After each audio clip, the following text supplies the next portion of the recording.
Bienvenue à ceux qui sont venus, qui ont la chance d'être là.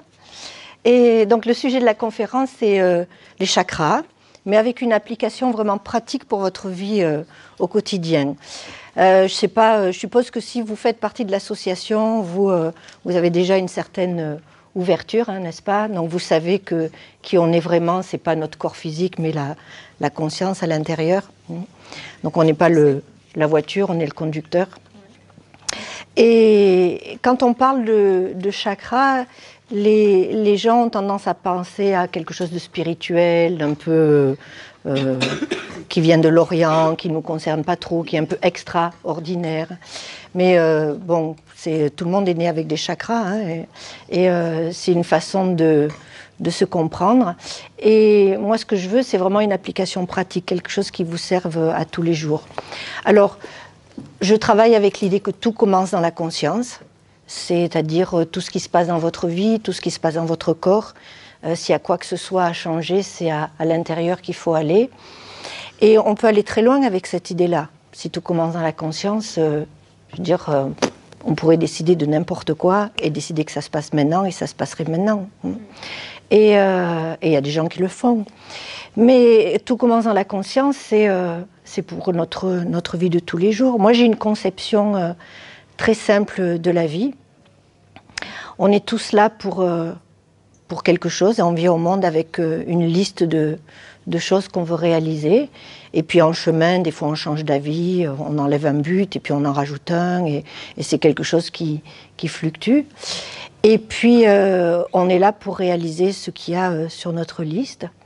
Et on n'est pas largué sur la planète comme ça, sans boussole. On a à notre disposition notre petite voix intérieure dont on nous dit qu'on peut lui faire confiance les yeux fermés.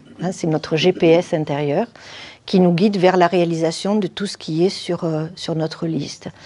Alors l'idée, c'est qu'il n'y a personne qui juge ce qui est sur la liste. Il n'y a personne qui dit c'est bien de vouloir ça ou c'est pas bien de vouloir ça. C'est juste l'éducation que l'on reçoit qui nous fait croire en une autorité extérieure qui nous dit ce qui est bien, ce qui n'est pas bien. Du point de vue de la conscience, quoi que vous mettiez sur votre liste, si c'est sur la liste, c'est en chemin. Et l'idée, c'est de se laisser guider vers la réalisation de ces buts. Maintenant, vous savez, ce qui est essentiel, c'est de se comparer à personne et de faire quoi que ce soit qu'on a envie de faire et qui nous rend heureux. On nous dit que notre petite voix intérieure, elle nous guide de manière très très simple. Vous savez, quelquefois vous allez dans une direction et ça fait et quelquefois vous allez dans une autre direction et ça coule. Vous êtes censé vous déplacer avec cette voix, cette sensation de facilité, de flow. Vous êtes censé ne pas aller là où ça fait Mais évidemment, on est libre. Et quand on insiste dans la voie de la résistance, le niveau suivant de communication, c'est le niveau émotionnel. Il y a des situations où on continue d'avancer, on ne se sent pas bien, puis on se sent moins bien, puis de moins en moins bien. Et puis combien de fois on dit « j'aurais dû m'écouter ». Et chaque fois qu'on dit « j'aurais dû m'écouter », ça veut dire qu'on avait entendu la petite voix. Sinon, on ne pourrait pas le dire. Et quand on écoute, on se remet dans le flow, et puis on continue notre vie. Et si on continue dans la voie de la résistance, le niveau suivant de communication, c'est le niveau physique. Vous êtes guidé dans une expérience où vous développez un symptôme, et le symptôme parle un langage qui décrit le point de vue que tout commence dans la conscience, et qu'on se fait au sens propre, ce qu'on se fait d'abord au sens figuré. Et quand on comprend la métaphore du symptôme, elle nous donne toutes les clés de ce qu'on a besoin de faire pour revenir sur les bons rails. Et les bons rails, c'est vous qui les décidez. Vous avez juste besoin d'être heureux. Vous savez, si la petite voix nous guide avec cette sensation intérieure d'aller vers ce qui nous fait nous sentir bien, allô, ça veut dire qu'on est censé aller vers ce qui nous rend heureux, n'est-ce pas? Maintenant, moi, quand j'ai commencé sur ce chemin, c'était il y a plus de 30 ans. Et je me souviens qu'il y avait le monde spirituel et les autres. Et alors les gens du monde spirituel regardaient les autres, genre ils sont pas spirituels. Et j'étais un peu dans ce film-là et je voyais les gens qui travaillaient 8 heures par jour à la chaîne et je me disais mais quelle vie ils ont ces gens, ils sont pas spirituels. Et puis vous savez comment c'est quand on juge les gens, des fois un peu plus tard on se rend compte qu'on aimerait bien être à leur place. Et je me souviens, à une époque, j'habitais au Danemark et j'avais tellement de travail, tellement de sollicitations avec la fondation, je me disais, oh, qu'est-ce que j'aimerais travailler 8 heures par jour, pas me poser de questions, rentrer à la maison, faire un barbecue le week-end, oh, et rien d'autre. Et franchement, ça a été une grande réalisation pour moi, parce que je me suis dit, la vie sur Terre, c'est une grande orchestration.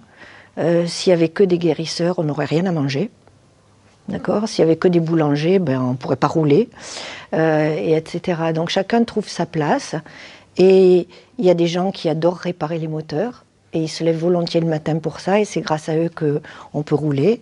Il y a des gens qui se lèvent le matin parce qu'ils se languissent d'aller faire du pain. Et c'est grâce à eux qu'on mange du pain.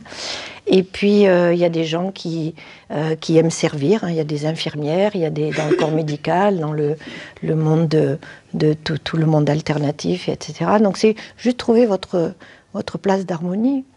Et je me disais, les gens qui travaillent 8 heures par jour, ben, peut-être que quand ils sont venus au monde, il n'y avait qu'une seule chose sur leur liste, voir grandir mes enfants. D'accord ? Peut-être que dans une autre vie, ils étaient, je sais pas moi, avocats ou chef d'entreprise ou président de la République en France. Et pour cette vie-là, ils se disent stop, je veux juste voir grandir mes enfants. Et alors ces gens-là, ils se lèvent le matin, ils boivent un café avec leurs collègues, et c'est le moment le plus merveilleux de la journée.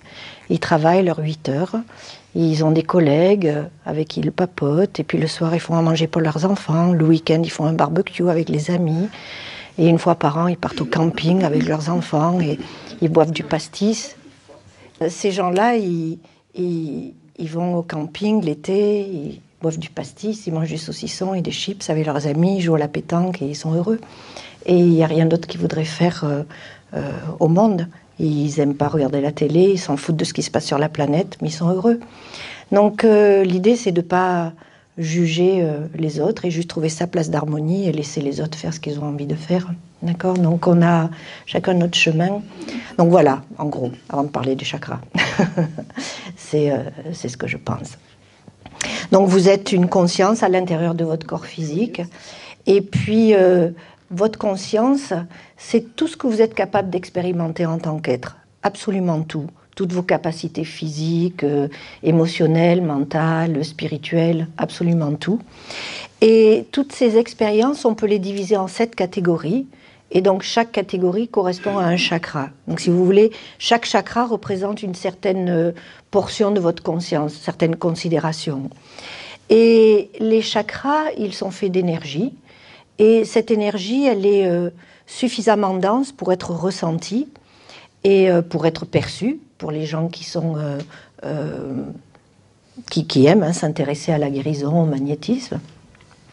Et ils fonctionnent un peu comme des pompes ou des valves, si vous voulez, qui distribuent l'énergie dans le corps physique. Donc c'est ce qui maintient l'énergie dans cet état de flow. Donc vous ouvrez, vous fermez vos chakras en fonction des besoins du moment, si on les compare aux valves d'une flûte.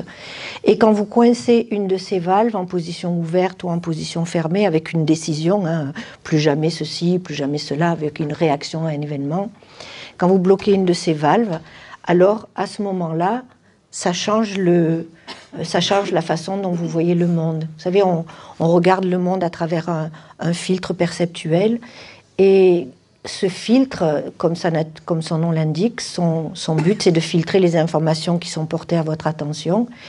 Et vos perceptions, ce filtre perceptuel, c'est la façon dont vous interprétez les informations qui sont portées à votre attention. Donc quand vous coincez une de ces valves en position ouverte ou fermée, c'est un peu comme si ça colorait votre bulle, et vous ne voyez pas le monde tel qu'il est, mais vous le voyez à travers cette couleur. Et à ce moment-là, vous devenez un aimant, si vous voulez. Admettons que vous regardiez à travers une bulle rouge, vous ne voyez le monde que en rouge, peu importe ce que ça veut dire. on va laisser les gens entrer. Allez-y. Bonsoir. Bienvenue. Ok. On pardonne. Ok. Donc, les chakras sont directement reliés au corps physique avec le système endocrinien et le système nerveux. Donc, avec ce que vous décidez de penser, de ressentir, vous changez aussi la chimie de votre corps. Et vous, c'est comme des pompes ou des valves hein, qui sont vivantes. Donc, si vous voulez, on peut comparer les chakras à des boules d'énergie qui sont solides et qui interpénètrent le corps de la même manière qu'un champ magnétique pourrait interpénétrer le corps. Alors, comme je vous disais, chaque chakra est relié à une certaine partie de votre conscience. Donc, quand vous êtes face à une situation et que vous réagissez à la situation, vous sentez les émotions dans le chakra qui est concerné par la façon dont vous choisissez de ressentir la situation. Par exemple, si vous vous retrouvez face à une situation que vous percevez comme une menace à votre survie, vous allez ressentir ça dans le chakra qui est concerné par la survie. En l'occurrence, c'est le chakra racine, le premier. Et le chakra racine, il contrôle la glande endocrine, les surrénales, qui produisent l'adrénaline. Et le plexus nerveux, c'est le plexus sacré qui contrôle les jambes. Donc si vous vous retrouvez face à une situation perçue comme menaçante, admettons que vous vous retrouvez face à un lion, d'accord ? Et vous allez sentir cette tension, cette peur, elle va être captée par le groupe de nerfs et la glande endocrine. Et c'est ça, c'est cette réaction qui va stimuler le corps physique pour vous aider à répondre à la situation, de façon à sauver votre vie. Vous comprenez, c'est comme ça que c'est relié. Donc j'aimerais vous donner une expérience pratique de ce dont je suis en train de parler. Je vais vous demander de penser à un événement qui a été source de stress pour vous. Maintenant, pensez-y. D'accord ? Tout le monde a quelque chose ? Plouf, plouf. Ok, donc pensez à cette situation et au fur et à mesure que vous y repensez, vous sentez une tension se former quelque part dans votre corps. Et ce que je vous demande, c'est juste de remarquer à quel endroit vous sentez cette tension. C'est bon ? Tout le monde ? Ok. Maintenant, si vous deviez tracer un cercle autour de cette tension, de quelle grandeur est-ce qu'il serait le cercle ? Imaginez. Si vous deviez lui donner une couleur, quelle couleur ce serait ? Si vous deviez utiliser des mots pour décrire la tension, quels mots est-ce que vous utiliseriez ? Par exemple, est-ce que vous pourriez imaginer que là où vous sentez la tension, c'est un endroit où normalement il y a un flot pour l'énergie, et c'est donc un endroit où vous résistez au flot, ou bien un endroit que vous maintenez serré. Alors desserrez-le de l'intérieur, ou relâchez la résistance, un peu comme, vous savez, comme un barrage qu'on ouvre et l'eau circule à nouveau. Faites-le jusqu'à ce que vous fassiez l'expérience de vous-même à nouveau, hein, comme un canal ouvert au flot de l'énergie. C'est bon ? Hein ? Oui. Ben, si tu as fait l'expérience de plusieurs endroits, c'est que c'est possible. Hein. Donc là où vous avez senti la tension, ou les tensions, dépendait de pourquoi vous ressentiez ces tensions. Si vous les avez senties au niveau du périnée, chakra racine, c'est parce que dans la situation à laquelle vous pensiez, l'émotion, le stress, il était lié à de la peur, de l'insécurité. Si vous l'avez senti au niveau du bas-ventre, le deuxième chakra, il a à voir avec la nourriture ou la sexualité. C'est aussi le centre des émotions, donc ça peut être une émotion forte, réprimée. Si vous l'avez senti au niveau du plexus solaire, c'est parce que dans la situation, il y avait l'impression que les choses vous échappaient, un manque de pouvoir, un manque de contrôle, un manque de liberté. Si vous l'avez senti au niveau du cœur, c'est parce que dans la situation, il y avait la perception d'un manque d'amour ou une séparation avec quelqu'un qui compte, quelqu'un proche du cœur. Si vous l'avez senti au niveau de la gorge, c'est parce que dans la situation, il y avait quelque chose que vous vouliez exprimer et vous ne l'avez pas fait. Vous vous êtes donné de bonnes raisons de rien dire. Si vous l'avez senti au niveau du front, chakra du front, ça a à voir avec vos intentions réelles. C'est, si vous voulez, là où vous vous voyez comme la conscience et pas le corps physique. Donc quand vous sentez des tensions, là, ça peut être dû au fait que vous ne vous sentez pas vu pour qui vous êtes.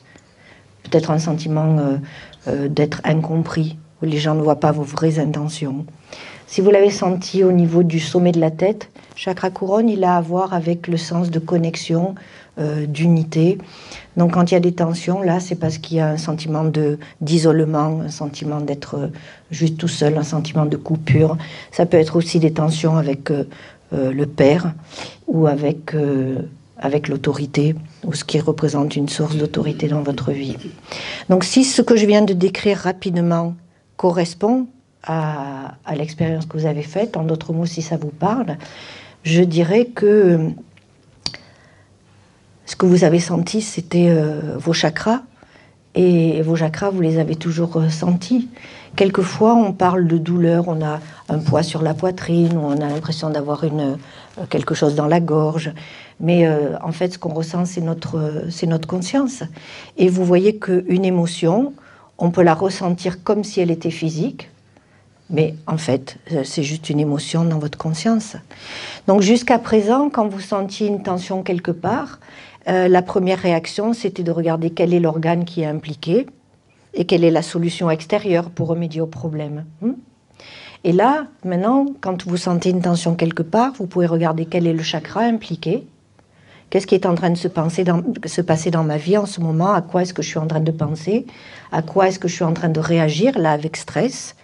Et qu'est-ce que je peux faire de l'intérieur pour relâcher ce stress et revenir à l'état naturel d'équilibre? Donc, si vous voulez, quand on parle des chakras, ça nous permet d'avoir conscience de notre façon de répondre au monde qui nous entoure. Et en tant qu'être unique, vous savez, on est tous différents, on répond différemment aux situations. Il y a des gens qui ont plus tendance à avoir peur que d'autres. Il y a des gens qui ont tendance à être plus, à foncer plus que d'autres. On a tous notre propre nature. Et grâce au chakra, on est en contact avec ce qui se passe dans notre conscience. Et on peut lire le corps comme une carte de la conscience à l'intérieur. D'accord ? Alors, si vous voulez, on répond à ce qui se passe autour de nous. Et normalement, ce qui est naturel, c'est quelquefois on fait face à des situations qui sont source de stress, mais quand on est centré, quand on est bien équilibré, on peut sortir de nos gonds, on peut réagir avec stress et puis de manière naturelle revenir à l'intérieur. Et dans ces cas-là, on parle plus de répondre à ce qui se passe autour de nous plutôt que de réagir. Donc ce qui se passe, c'est que quand on réagit avec du stress à une situation, et que le stress atteint un certain degré d'intensité, c'est là que ça devient un symptôme. Et encore une fois, le symptôme décrit le point de vue que tout commence dans la conscience et qu'on se fait à soi-même physiquement ce qu'on s'était fait d'abord figurativement. Donc si on parle des lunettes, par exemple, je vois certaines personnes qui portent des lunettes. Avec les lunettes, si on le décrit du point de vue que ça commence dans la conscience, on regarde qu'est-ce qui se passait dans ma vie quand le symptôme a commencé et quelle était la situation qui était difficile à voir parce qu'il y avait du stress. Donc les problèmes de vue, c'est quand on ne veut pas voir quelque chose. C'est pas un caprice, c'est juste une réaction émotionnelle à quelque chose. Donc c'est ce que je veux faire ce soir, c'est vous expliquer avec chaque chakra, passer du temps sur chaque chakra et vous expliquer les parties de votre conscience que ça concerne, les symptômes physiques. Et quand on aura fini tous les chakras, s'il y a des symptômes dont je n'ai pas parlé, si vous avez des questions, alors je prendrai du temps pour y répondre. Et voilà le programme. D'accord ? Je bois un coup. C'est mieux, c'est mieux. Oui, je sais que c'est mieux avec le micro, mais il est lourd. Je l'ai, le micro-cravate, mais c'est pour le monsieur. Ok. Je tiens, si tu veux. Non, ça va.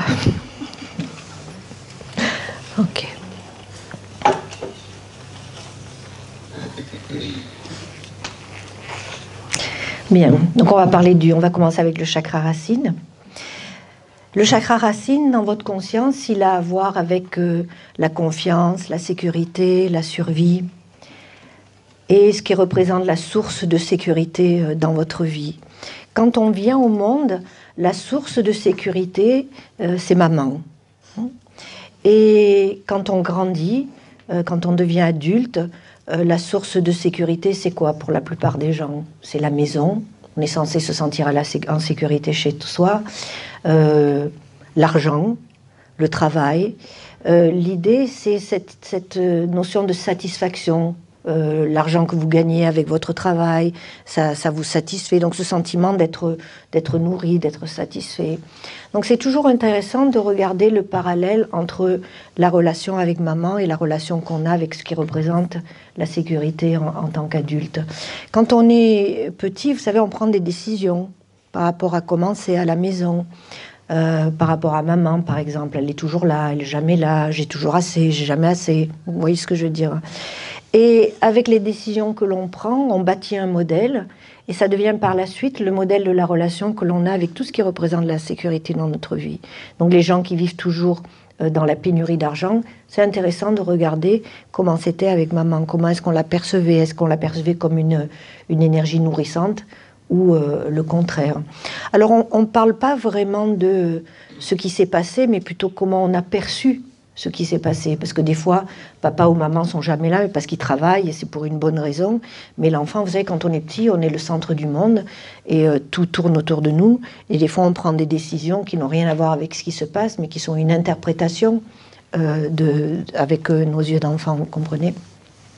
Alors au niveau physique, le squelette en tant que système est relié au chakra racine aussi, le système de l'élimination, le système lymphatique, les jambes, les pieds, etc.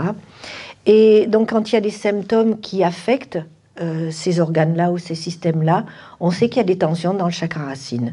Maintenant, des tensions dans le chakra racine, c'est expérimenté comme de la peur, ça commence avec ça. Et puis la peur de manquer d'argent, par exemple, peur à la maison, sentiment d'insécurité. Et quand ce sentiment grandit, ça peut aller jusqu'à la paranoïa. Donc tout ça, c'est chakra racine. Il y a un élément et un sens associés à chaque chakra. L'élément pour le chakra racine, c'est la terre. C'est un test. Et le sens, c'est le sens de l'odorat. Vous savez, chez les animaux, hein, l'odorat, c'est vraiment relié à ce sens de sécurité. Donc, la terre, on l'appelle la terre-mère. Donc, c'est vrai que notre connexion avec la terre, quand on parle de se sentir à la maison, hein, la relation avec la maison, comment on se sent à la maison chez soi, comment on se sent à la maison sur terre. Il y a des personnes qui sont là et qui se sentent aucun point commun avec les gens qui les entourent. Ça, c'est des tensions dans le chakra racine. Okay. Même si vous êtes là de passage, c'est la maison, hein, d'accord? Donc autant s'y sentir à la maison. Les dents et les gencives sont aussi reliés à ce chakra-là.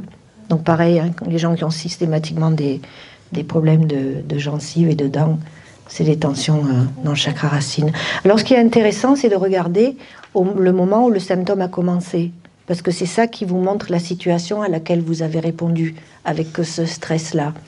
Et l'idée, c'est de pouvoir trouver la solution à l'intérieur de façon à relâcher le stress. Et quand vous relâchez le stress, le symptôme a rempli sa mission, qui était de vous donner un message. Et alors, il peut être relâché.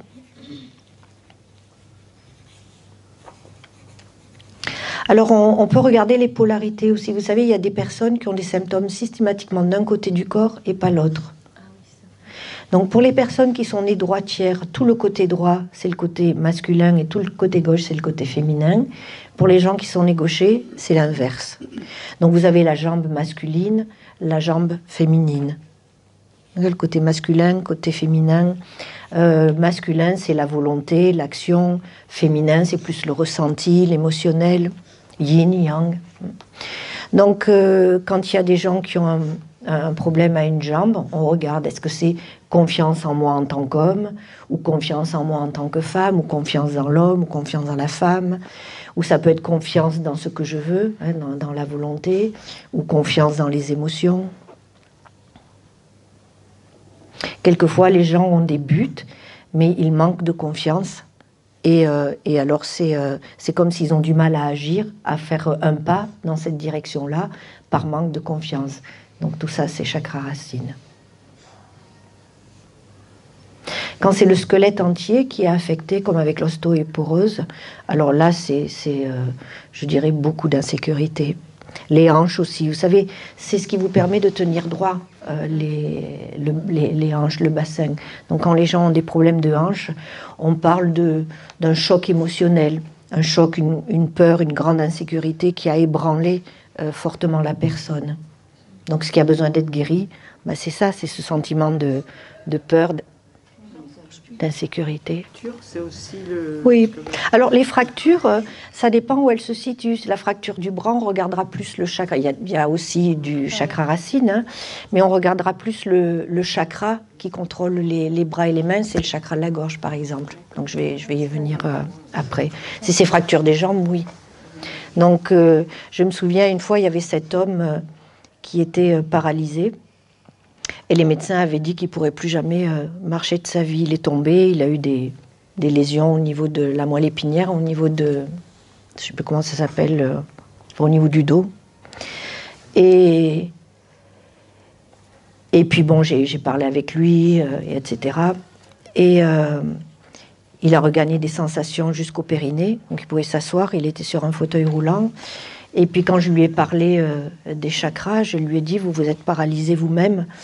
Et il me disait, vous n'allez pas me croire, quand je suis tombée, je me disais, j'adorerais rentrer dans mon pays. Et ce gars, il était marocain, vous savez, et quand il habitait chez lui au Maroc, il était le seul à savoir lire et écrire. Donc il avait une certaine importance. Et puis il est venu un jour sur la terre promise, il a atterri, enfin, vous êtes du sud, hein, vous connaissez Vinon-sur-Verdon ? Oui, il a atterri à Vinon-sur-Verdon, dans une entreprise de travaux publics où il était considéré comme un moins que rien. Et puis, son rêve, c'était de repartir au Maroc et puis d'ouvrir un boui-boui. Mais sa femme était très heureuse en France.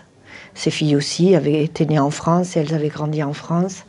Et pour lui, vivre son rêve, c'était sacrifier le bonheur des autres. Donc, c'est un peu comme si c'était sacrifier lui-même, si vous voulez. Et donc, ça lui a beaucoup parlé.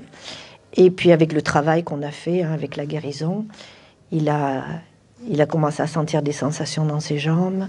Et la dernière fois que je l'ai vu, c'était il y a longtemps, c'était il y a plus de 20 ans. Il faisait de la rééducation à Montpellier. Vous savez, il y a 3 grands centres de rééducation et les médecins avaient espoir qu'il remarche. Donc il est passé d'un diagnostic allongé pour le restant de sa vie à la possibilité de marcher. C'est ce qu'on fait avec la guérison. C'est l'intérêt de connaître notre nature intérieure et nos sensibilités de façon à changer d'avis par rapport aux événements. D'accord ? Donc lui, il a pu faire le travail intérieur et il était prêt à remarcher. Donc c'est ce dont on parle. Si tout commence dans la conscience, vous savez, tout est possible. Tous les êtres qu'on considère évolués, ils nous ont tous dit la même chose, hein, avec des messages différents, mais tous disent qu'on est illimité. Et s'ils ont raison, toute idée limitative est invalide par nature. Donc c'est ça le but, c'est de faire l'expérience de la nature illimitée de notre être. Vous savez, il y a des rémissions spontanées, enfin mis dans la case rémission spontanée tous les jours, hein, sur la planète. D'accord ? Et pour nous, ce qui est intéressant, c'est pas de savoir est-ce que c'est possible, on sait que c'est possible puisque ça arrive, mais c'est de savoir qu'est-ce que c'est qui fait que ça se passe. C'est quoi qui fait que ça se passe ? Et des fois, ça se passe à l'hôpital. Vous savez, les gens, ils vont à l'hôpital, ils sortent de la situation qui est source de stress, ils font le point sur leur vie, et puis pouf, il y a comme ça des miracles qui se passent. Donc, deuxième chakra. Le deuxième chakra, il a à voir, dans votre conscience, ça a à voir avec la nourriture, la sexualité. Le premier chakra, c'est votre corps physique, votre relation avec le monde physique, votre corps physique, le fait d'être présent dans la réalité physique. Le deuxième chakra, c'est votre corps émotionnel. Donc, c'est votre bonne volonté à vous laisser ressentir les émotions, au lieu de les mettre sous le tapis. Parce que la grande majorité des symptômes, hein, c'est parce que vous ne ressentez pas les émotions. Vous les mettez sous le tapis, vous vous imaginez qu'elles vont disparaître, sauf que c'est pas comme ça que ça se passe. Et donc, si on parle de nourriture... Donc, nourriture. l'idée, c'est que quand vous savez, votre corps, votre voiture a des besoins et elle vous le communique à travers le goût, l'appétit, pour la quantité. Donc, quand vous écoutez ce que votre corps vous réclame, il y a des résistances, hein, c'est pas possible. Hein. J'ai pas besoin, non, tout le monde m'entend. Je ne veux plus de micro, je l'enlève de la liste. Ah, voilà. Hein? C'est des résistances des deux côtés. Oui, oui, oui, oui, oui. Deuxième chakra, qui a des résistances avec le deuxième chakra? Ouais. Ok. Et la sexualité. Donc nourriture. Si votre corps a besoin de fer, vous avez envie de manger des aliments qui contiennent du fer en quantité dont votre corps a besoin. Je suis sûre que vous savez de quoi je parle. Il y a des fois, on a envie de manger des pommes pendant 6 jours et puis après, on ne veut plus en entendre parler pendant 6 mois. Donc, on écoute comme ça notre corps et on lui donne ce dont il a besoin. Et puis, c'est le chakra qui a à voir avec le plaisir aussi. Vous savez, quand on mange, ça procure du plaisir et on en reprend et il y a encore du plaisir. Et puis, il y a un moment donné où on a beau en reprendre, le plaisir a disparu. Donc, c'est une autre manière que le corps a de nous communiquer la quantité dont il a besoin. Alors, il y a des gens qui écoutent, il y a des gens qui n'écoutent pas, qui mangent plus que ce que leur corps leur demande. Mais bon, s'il crée un symptôme, c'est intéressant de voir quel symptôme c'est du point de vue de la conscience aussi. Par rapport à la sexualité, c'est chimique. Vous savez, c'est une attirance, c'est quelque chose qui se passe et qui n'a rien à voir avec les standards de la société ou l'éducation. Vous savez, moi j'ai passé 15 ans dans une école catholique. Oh, mamma mia. Ok, ouais. Et il a fallu changer les programmes. Et c'est pareil, vous savez, des fois, il y a ces standards où qu'on soit femme ou qu'on soit homme, on se sent différent parce on se sent pas en confiance parce qu'on ne correspond pas aux standards. Sauf que c'est chimique. Des fois, vous êtes au lit avec la statue de David et votre corps, il dit « Mais regarde, comme il est beau !» Mais votre corps, il n'est pas intéressé. D'accord ? Et des fois, vous avez ce gars, vous savez où vous habitez ? Chaque fois qu'il passe dans votre aura, vous ne savez plus où vous habitez. Et quand vous le regardez, vous dites « Merci pour l'information. Un jour, peut-être dans le noir, on verra. » Donc c'est ça la sexualité, vous comprenez ? C'est juste chimique. Votre corps répond à des personnes ou à des situations et pas à d'autres. Et ça fait partie de la définition de qui vous êtes aussi. Et encore une fois, c'est sans se comparer aux autres. Et je parle juste des messages de votre corps. Je ne parle pas de ce que vous faites des messages. Ça, c'est une autre histoire. D'accord ? Juste de vous laisser ressentir, parce que ça vous apprend par rapport à vous-même. Qu'est-ce que votre corps, à quoi est-ce que votre corps répond ? Ok. L'élément pour le deuxième chakra, c'est l'eau. Donc c'est intéressant, hein, les gens qui ont de la difficulté avec l'eau, mettre la tête sous l'eau, ou il y a même des gens pour qui prendre une douche, hein, le contact avec l'eau est difficile, et de regarder ce qui se passe dans la conscience en termes de émotions, nourriture, sexualité. C'est aussi la capacité à faire des bébés, le deuxième chakra. Donc quand quelqu'un ne peut pas avoir d'enfant, décrit du point de vue que ça commence dans la conscience, on dit la personne s'empêche d'avoir un enfant. Alors c'est pas genre, vous savez, c'est une décision profonde. Quelquefois on prend des décisions profondes et puis des années après on oublie qu'on a pris ces décisions-là. Donc le corps transporte certaines décisions et quand on a conscience de ça, on peut prendre la décision inverse et puis être maman. Comme il y a de gens qui adoptent des enfants et puis qui ont un enfant naturel peu de temps après. C'est comme si le fait d'adopter un enfant, ça débloque une certaine résistance et puis après la personne peut avoir un enfant. Donc tout ça c'est le deuxième chakra. Oui. Ce chakra-là, il y a le lien avec l'eau. Autant le chakra racine, le lien avec la terre pour l'ancrage, ok, mais pourquoi l'eau ? Parce qu'avec les éléments, on va du plus solide au plus léger. D'accord ? Donc il y a chakra racine, c'est la terre, après l'eau, après le feu, après l'air, les terres, et après pour les deux derniers chakras, ce sont des sens intérieurs. Okay. Et c'est intéressant de voir le parallèle avec la relation que les gens ont avec l'eau et comment ils se sentent émotionnellement, ou le parallèle avec la sexualité aussi, le fait de tu sais, le fait de ne pas avoir peur des profondeurs. Le fœtus Aussi. Oui, aussi. Le plexus solaire, c'est le plexus du soleil. Et dans votre conscience, ça a à voir avec le pouvoir, la liberté, le contrôle. C'est le corps mental. Donc toutes les capacités intellectuelles, mentales, c'est à ce niveau-là. C'est aussi le niveau qu'on appelle la personnalité. La personnalité, ça n'est pas qui vous êtes vraiment, c'est la danse que vous apprenez à avoir avec l'éducation que vous recevez. Oui, la danse que vous développez avec le monde. Et quelquefois, votre personnalité, elle est alignée avec votre esprit, hein, cette partie plus profonde. Et quelquefois, la personnalité que vous développez, elle n'est pas du tout alignée avec qui vous êtes profondément. Donc, c'est un peu comme si vous êtes dans un costume qui ne vous convient pas. Donc, quelquefois, la guérison, elle se passe à ce niveau-là. Il y a un relâchement de ce manteau, de cette manière d'être qui n'est pas vraiment qui vous êtes, que vous relâchez pour être vraiment vous-même. Alors, quand on parle de pouvoir, c'est cette idée que quand vous voulez faire quelque chose, vous sachiez que vous pouvez le faire. Hein. Vous en avez la possibilité. Et la liberté, on est né libre, donc c'est juste en faire l'expérience.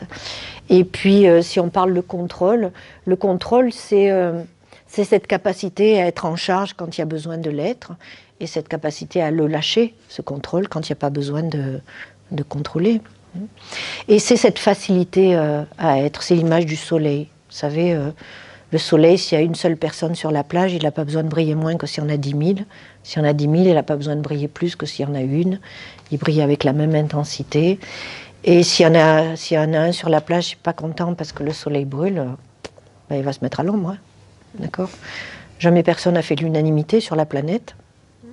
Donc si vous voulez commencer maintenant, bon courage. Donc c'est cette facilité à être. Voilà, ça c'est moi, c'est qui je suis. Et tel que vous êtes, il y a des gens qui vont apprécier et d'autres pas. D'accord ? Et vous aurez toujours le même nombre de gens qui vous apprécient et qui ne vous apprécient pas, comme que vous soyez. Donc autant être qui vous êtes. Alors au niveau physique, tous les organes contenus dans l'abdomen, tous les organes de la digestion sont associés à ce chakra-là. Le sens, c'est le sens de la vue. Donc toutes les personnes qui ont des problèmes de vue ont des tensions au niveau du plexus solaire, dans cette facilité à être soi-même, ce sens de liberté d'être soi-même.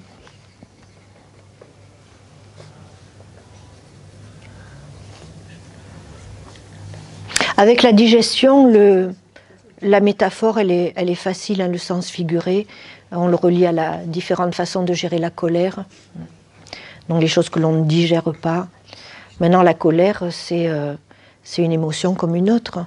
Dans notre société, on en a fait quelque chose de négatif, ce qui fait qu'il y a la moitié des gens qui sont malades parce qu'ils n'expriment pas et ils se sentent coupables d'être en colère. Mais parce qu'on confond la colère avec le blâme. Vous savez, quand on est en colère, on dit à l'autre qu'il a fait quelque chose de pas bien. Ça, c'est du contrôle. Mais on peut dire « j'aime pas quand tu fais ça ». Et c'est très différent que de dire « tu fais quelque chose de pas bien ». Donc c'est ok d'exprimer comment on se sent.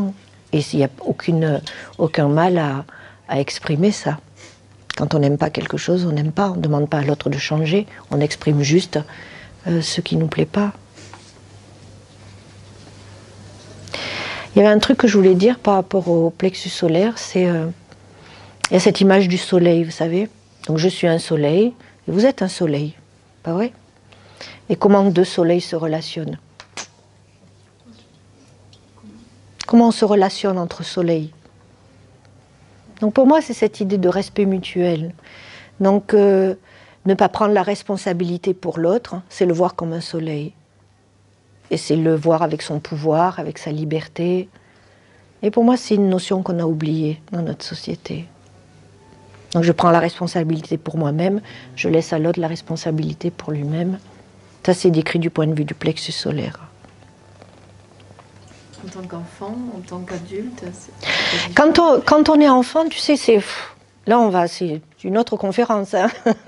Mais pour en parler rapidement, on va dire que spirituellement parlant, quand on accueille un enfant, c'est un peu comme un contrat que l'on passe, où le rôle des parents, c'est d'aider l'enfant à trouver ce qu'il y a sur sa liste, parce que lui aussi, hein, il a sa liste, et de le guider vers cette réalisation. Sauf que, en chemin, il y a eu des générations qui ont un peu, comment on pourrait dire, oublié tout ça. Donc il y a des manières d'éducation. Vous savez, je crois que personne n'est né avec le manuel du parfait parent entre les mains. Et que quand on n'est pas parent, on trouve que nos parents, ils n'ont pas fait du bon boulot. Et puis quand on est parent, on se dit, oh merde, ouf, oh zut, j'espère qu'il ne va pas me détester. Parce que vous savez, les parents, soit ils font comme ils ont été élevés, parce qu'ils ne savent pas faire autrement ou qu'ils ont trouvé ça bien, soit ils font à l'opposé, parce qu'ils ont trouvé ça nul, soit ils font un peu avec les moyens du bord. Donc, il y a des gens qui disent qu'on choisit nos parents, j'en sais rien, peut-être que c'est un point de vue intéressant, du point de vue de notre évolution. Ça peut être intéressant comme pièce de puzzle à examiner, d'accord ? Mais en tous les cas, c'est le but des parents, c'est d'aider l'enfant. C'est un peu comme l'auto-école, tu sais. Pendant un certain temps, c'est papa qui conduit, toi tu es à côté. Et puis il y a un âge où maintenant, la société évolue aussi. Hein. Maintenant, à 16 ans, on considère que tu peux conduire avec quelqu'un à côté. Et puis quand tu passes le permis, il y a le moniteur avec les pédales pour ta sécurité. Donc l'idée, c'est qu'on t'apprend à conduire et on te protège. C'est censé être comme ça. Et puis, à partir de 18 ans, tu es indépendant et tu fais ta vie. Donc le rôle des parents, c'est de construire ce sens de liberté pour l'enfant et de l'accompagner vers là où il a envie d'aller, tout en le protégeant, etc. Ça, c'est dans l'idéal. D'accord ? Maintenant, quand les gens ne font pas ça, c'est pas forcément parce qu'ils n'aiment pas leurs enfants. On a tous des manières différentes d'exprimer notre amour, et des fois, comment il est exprimé, il est perçu comme le contraire. Moi, tu sais, je suis bélier. Les béliers, quand ils ne sont pas un peu évolués, ils n'aiment pas qu'on leur dise quoi que ce soit. Et moi, j'ai une mère qui aime tout dire. Donc, j'ai grandi avec... T'appelles Annick et t'es bélier ? Non, c'est mon fils qui est bélier. C'est lui le bélier qui n'aime pas qu'on lui dise des choses. Oui. Ah, puis alors, les hommes, ils sont pires. Hein. C'est quoi ces clichés ? Donc moi, ma mère, elle a grandi avec une mère tordue, donc elle a sans démonstration d'amour. Donc elle s'était jurée que quand elle serait maman, ses enfants sauraient qu'ils sont aimés. Donc on l'a su, hein, mais sauf que pendant longtemps, j'ai perçu ça comme du contrôle plutôt que de l'amour, vous comprenez ? Donc quand j'ai réalisé que c'était de l'amour, c'était chouette de pouvoir lui dire merci. Merci pour tout cet amour, parce que je pense que trop c'est mieux que pas assez. Et ça c'est plus facile. Et quand je lui ai dit que j'étais contente de tout l'amour qu'elle avait pour moi, elle a arrêté d'être chiante, quoi. Vous voyez ce que je veux dire ? Elle n'avait plus besoin de me prouver qu'elle m'aimait, parce qu'elle savait que je savais qu'elle m'aimait. Donc des fois c'est le serpent qui se mord la queue. Plus tu rejettes son amour, et plus elle veut te prouver qu'elle t'aime. Et c'est l'histoire sans fin. Donc là on a fait la paix, et c'est cool. Ouais. Hein? Je dis c'est sympa comme histoire parce que je me revois. Oui. Oh, oui. Donc c'est bien des fois, c'est la façon dont on exprime son amour, c'est pas toujours évident, d'accord ? Ce qui nous amène au chakra du cœur. Merci pour la liaison. Le chakra du cœur, au niveau de votre conscience, ça a à voir avec vos perceptions de l'amour. L'amour inconditionnel. Et au niveau physique, le cœur, évidemment, la circulation du sang, hein, tout ce qui est contenu dans la poitrine, c'est connecté au chakra du cœur. L'élément, c'est l'air. Hein, la facilité à respirer, à inspirer, à expirer. Et le sens associé, c'est le sens du toucher.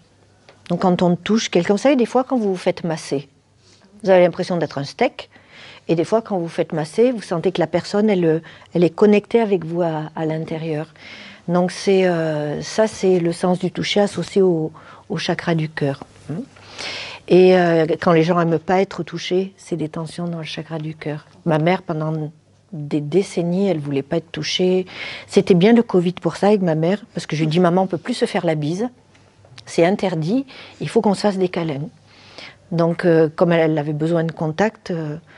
Pendant tout le Covid, je lui ai fait des câlins au lieu des bisous. Et ça nous est resté. Maintenant, on fait des câlins. Donc c'est bien. Dans le Sud, vous savez comment ça s'appelle dans le Sud? J'avais une fille qui faisait un stage avec moi en Suisse et je parlais de le hug en anglais et le câlin en français. Et elle était de Marseille, de Gardanne. Gardanne, vous connaissez Gardanne. Elle me dit, un câlin, tu veux, c'est un gâté? Ah ben oui, j'ai dit oui, à Marseille, on appelle ça un gâté. Ça me fait penser à une histoire. Une fois, on était sur un salon à Lyon et puis on avait écrit câlin gratuit, vous savez. Et puis il y a cette vieille dame, j'étais assise sur un tabouret comme ça devant le stand et puis la vieille dame passe et puis elle lit devant moi, elle dit câlin gratuit. Alors je lui dis, vous en voulez un? Elle me dit, bah non. Je dis, non. Et puis je lui dis, ah, ben, je suis désolée, comme vous avez lu câlin gratuit, j'ai cru que vous en vouliez. Elle me dit, non, non, non, je veux pas. Et puis elle va pour partir, elle fait 2 mètres. Je lui dis, mais madame, et moi, vous voudrez bien m'en donner un? Elle me dit, bien sûr. Et elle me prend dans ses bras. Je l'ai eu. Ouais. Donc quand vous voulez un câlin, offrez-en un. D'accord? Vous en recevez un aussi. C'était trop mignon. Donc, pour en revenir au chakra du cœur, quand il y a des symptômes qui affectent ces fonctions-là, on sait qu'il y a des tensions dans le chakra du cœur. Des tensions dans le chakra du cœur, c'est la perception d'un manque d'amour, genre s'il m'aimait, il n'aurait pas fait ceci, elle n'aurait pas fait cela, ou des fois une séparation avec quelqu'un qui compte.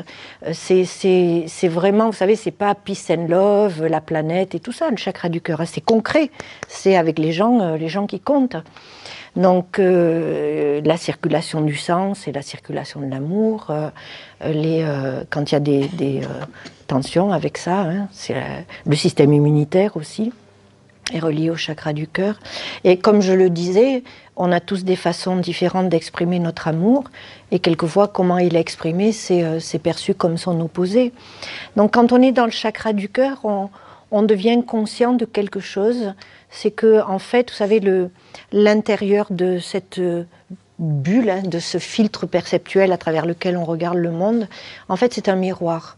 Donc on a tendance à voir le monde non pas tel qu'il est, mais tel que nous sommes. Et on a tendance à juger les autres en fonction de notre propre valeur ou de donner aux autres, de leur prêter nos propres intentions, alors que des fois on ne comprend pas l'intention des autres. Au niveau du chakra du cœur, c'est une expérience directe. Donc c'est là qu'interviennent, vous savez, l'acceptation, l'amour inconditionnel, hein, c'est sans jugement, sans attente. On voit les autres pas si différents de nous-mêmes et au lieu de les juger, on peut dire, si c'était moi, je serais en train de faire quelque chose de pas bien, sauf que mes valeurs ne sont pas universelles et que dans leur bulle à eux, c'est eux qui font la bonne chose et pas moi. Donc il y a cette objectivité de savoir que nos valeurs ne sont pas universelles et qu'on a des façons différentes d'exprimer notre amour. C'est une expérience directe au niveau du chakra du cœur.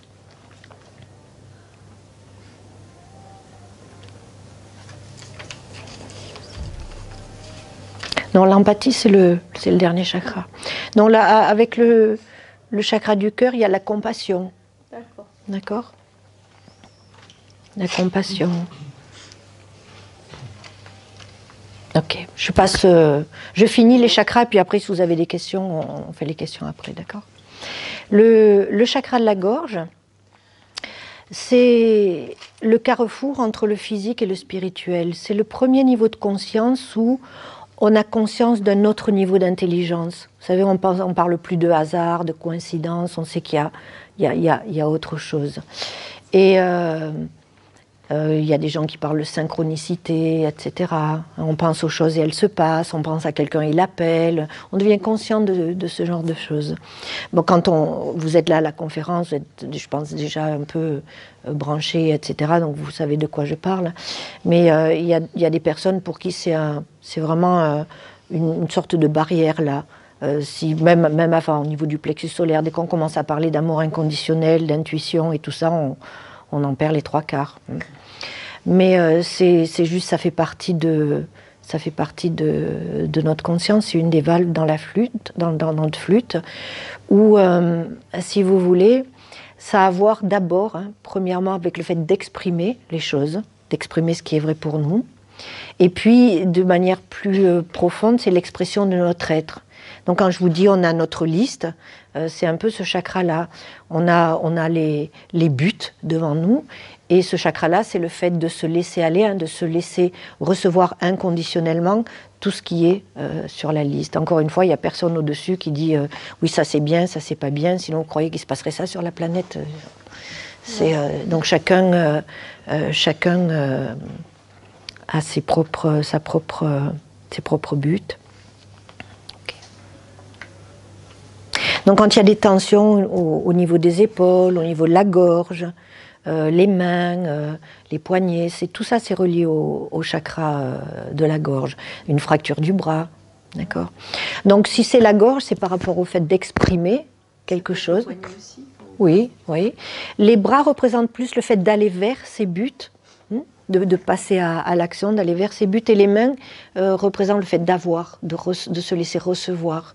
Donc quand il y a des problèmes au poignet, au niveau des mains, et que la personne n'arrive pas à tenir des choses, on dit que la personne a passé commande, il y a des choses sur la liste, la livraison arrive, et la personne ne se laisse pas recevoir ce qu'elle avait commandé.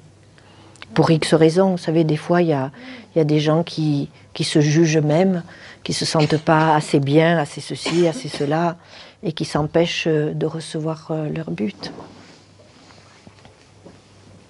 Le sens, c'est le sens de l'ouïe. Donc les gens qui ne veulent pas entendre. Okay. J'ai une copine, quand j'étais assistante sociale, je vous ai dit que j'étais assistante sociale avant. J'étais assistante sociale avant. Et alors, après 15 ans d'école catholique, à part devenir bonne sœur, c'était l'alternative idéale. Et donc, j'avais une collègue qui ne croyait pas dans tout ça. Vraiment pas du tout. Jusqu'au jour où elle est revenue de l'enterrement de sa grand-mère. Et son grand-père, qui avait été sourd pendant des décennies, au moment où ils ont rentré le cercueil dans le caveau, il s'est mis à crier « J'entends, j'entends !» Et tout le monde était mort de rire, parce que c'était tellement évident qu'au moment où il a rentré dans le caveau, ses oreilles s'étaient débouchées, ils ne se sont pas posé la question de qui est-ce qu'il ne voulait pas entendre. Elle m'a dit « Je crois tout ce que tu dis !» Okay. Donc quand des personnes ont des problèmes d'ouïe, mon père par exemple, il entend très mal, et pendant longtemps il n'a pas voulu d'appareillage parce que il ne voulait pas entendre ma mère, qui parle beaucoup. Ma mère, elle pense à voix haute, et elle pense sans arrêt. Donc,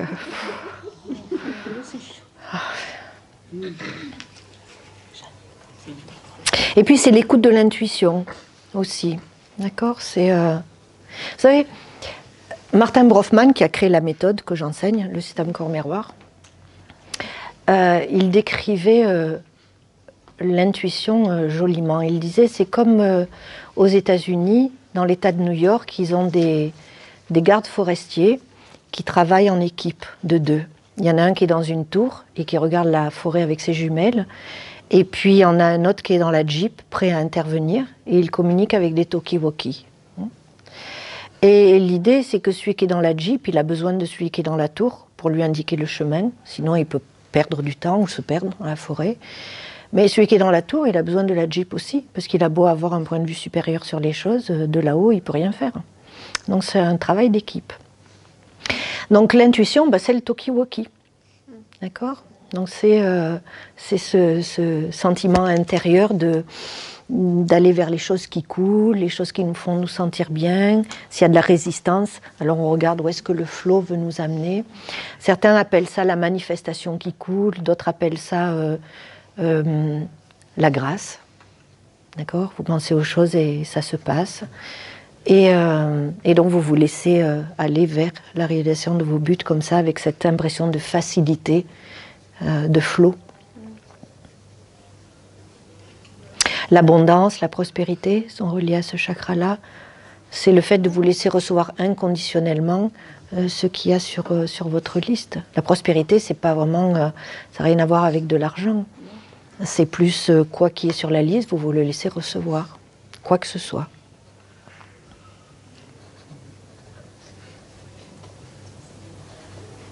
Ça peut même parvenir à de la paranoïa positive. Ça, c'est délicieux, la paranoïa positive. Il y a une conspiration de l'univers pour vous rendre heureux. C'est merveilleux. C'est le bonheur. Oui. Oui. Et dans cet état-là, c'est pas vous qui respirez l'air qui vous entoure, c'est l'air qui vous respire. Donc quand vous inspirez, c'est l'univers qui expire en vous, et quand vous expirez, c'est l'univers qui vous inspire. Et vous choisissez de suivre sa respiration. Et vous avancez comme ça. Donc c'est cette impression d'être adoré et d'être amené vers la réalisation de tous vos buts inconditionnellement. Et tout le monde a cette valve dans sa flûte. Maintenant, vous savez de quoi ça dépend? De qui vous mettez sur la tour. Qui vous mettez sur la tour? Qui est votre source de direction? Si c'est vous-même, vous avez besoin de vous aimer inconditionnellement de la même manière que vous aimez vos enfants inconditionnellement. Si vous mettez Dieu qui décide ça c'est bien, ça c'est pas bien, ben, vous n'irez pas vivre sur un yacht à Monaco. Hein. Vous voyez ce que je veux dire? Donc, qui vous mettez sur la tour? Ça c'est un autre chakra.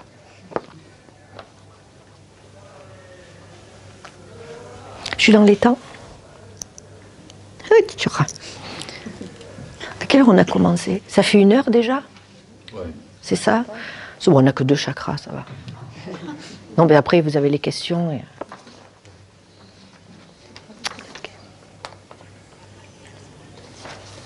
Alors, le chakra du front. Ah, oui, avec le chakra de la gorge, pardon, la thyroïde. Ah oui. C'est la glande endocrine. Mais si, Hein? il y a un lien. Mais la thyroïde, elle est là. Hein. Non, je veux dire, on a parlé du feu, de l'air, de l'eau. C'est l'éther. L'éther, c'est l'élément physique qui est l'élément physique le plus subtil. Dans la métaphysique, on dit que ça correspond à l'espace profond et que c'est là où les pensées prennent forme. Tu sais, quand tu as une idée, oh, ça serait bien si, ou tu rajoutes quelque chose sur ta liste, cette pensée commence à prendre forme et le premier endroit, c'est dans l'éther. Et le truc, tu vois, c'est que quand tu mets quelque chose sur la liste ou quand tu dis « Oh, ça serait bien si », ça doit s'arrêter là. Si c'est sur la liste, c'est en chemin. Si tu commences à penser à comment et quand, alors tu es à nouveau dans le plexus solaire. Tu es dans la Jeep et tu n'es pas en connexion avec la tour. Si tu as confiance dans la tour, il suffit que tu le mettes sur la liste avec une confiance absolue que tu es en chemin. C'est là que ça se passe. D'accord ? C'est là que ça se passe plus vite. Une fois, il y avait une dame à Bordeaux. On parlait que tout commence dans la conscience, qu'on crée notre propre réalité, blabla. Et puis, elle me dit, oui, moi, je travaille dans une parfumerie, et j'ai cet homme qui me harcèle, il vient me voir tous les jours au travail, il me dit qu'il est fou de moi, qu'il veut m'entretenir, qu'il veut que je quitte mon travail, blablabla, blablabla, et j'en ai marre de cet homme, et c'est moi qui ai créé ça, hein. Et je vois les gens qui me regardent en disant, alors, qu'est-ce qu'elle va répondre à ça, hein? Et moi, à l'intérieur, qu'est-ce que tu veux répondre à ça? C'est-à-dire, la seule réponse logique, c'est, je sais pas, moi, t'as pas demandé un jour qu'un homme s'occupe de toi, et là, je vous le jure, sa mâchoire tombe, mais littéralement tombe. Et alors, elle se souvient que 7 ans auparavant, son mari est décédé, elle ne travaillait pas, elle n'avait pas d'argent, aucun argent pour le loyer, rien. Et elle nous raconte que pendant des mois et des mois et des mois et des mois et des mois, tous les soirs, elle a prié, littéralement, pour qu'un homme tape à sa porte, lui dit « je m'occupe de tout, je prends tout en charge, blablabla, blablabla. » Il est là, ok. Donc peut-être que si elle n'avait pas prié pendant les mois, ça aurait été plus rapide.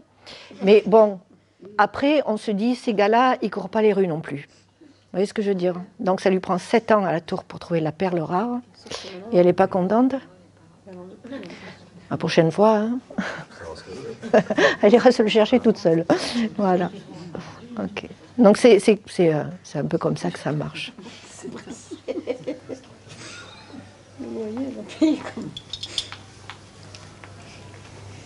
Alors, après le chakra de la gorge, on rentre plus dans les niveaux plus profonds de la conscience.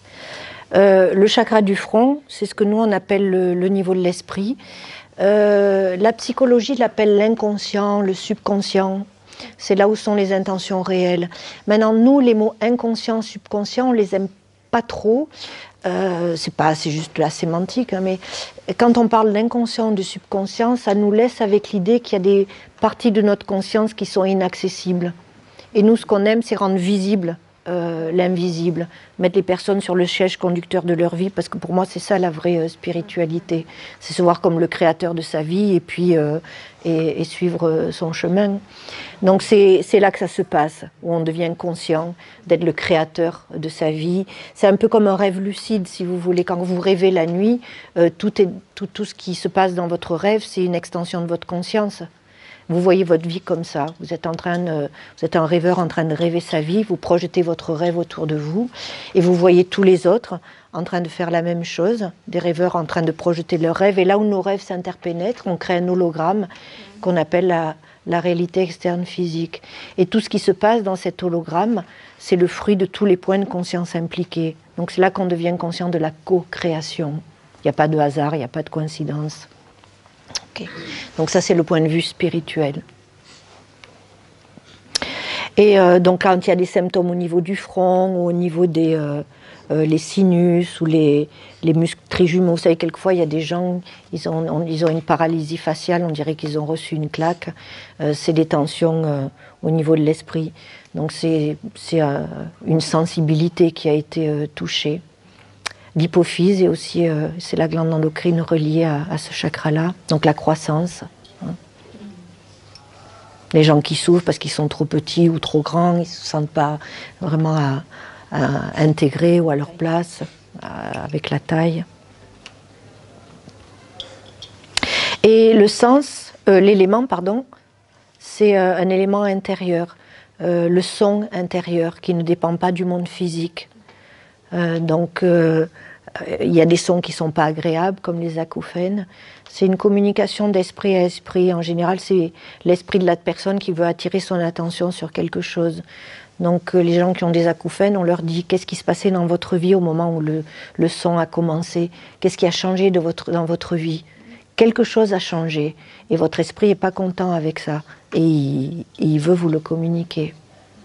Et quand la personne écoute, le son disparaît. Parce que le but, c'est un peu comme une tonalité de téléphone et il faut écouter qui est à l'autre bout du fil.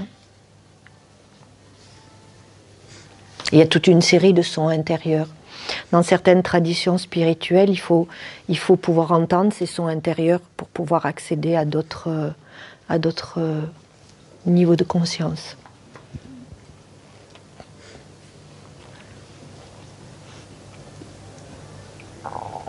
Donc quand les gens ont des symptômes qui peuvent menacer leur vie, on dit il y a une décision profonde de mourir si tout commence dans la conscience. Donc c'est une décision qui est prise à ce niveau-là. Il y en a qui parleraient de décision dans le subconscient ou dans l'inconscient. Et pour nous, on dit c'est au niveau de l'esprit. La personne fait face à une situation où elle ne veut plus, quoi. Et soit à cause d'un choc ou une situation récurrente où elle est malheureuse. Et la seule solution qu'elle voit pour ne pas gérer cette situation qui est juste insupportable, c'est de partir. Donc pour pouvoir guérir, elle a besoin de trouver la solution, de changer d'avis par rapport à la situation. Okay. Donc c'est là que ça se passe. Et puis le chakra couronne, c'est le niveau le plus profond que nous on associe au niveau de l'âme. L'âme, c'est la partie de vous qui reste quand vous quittez votre corps et qui voyage de vie en vie.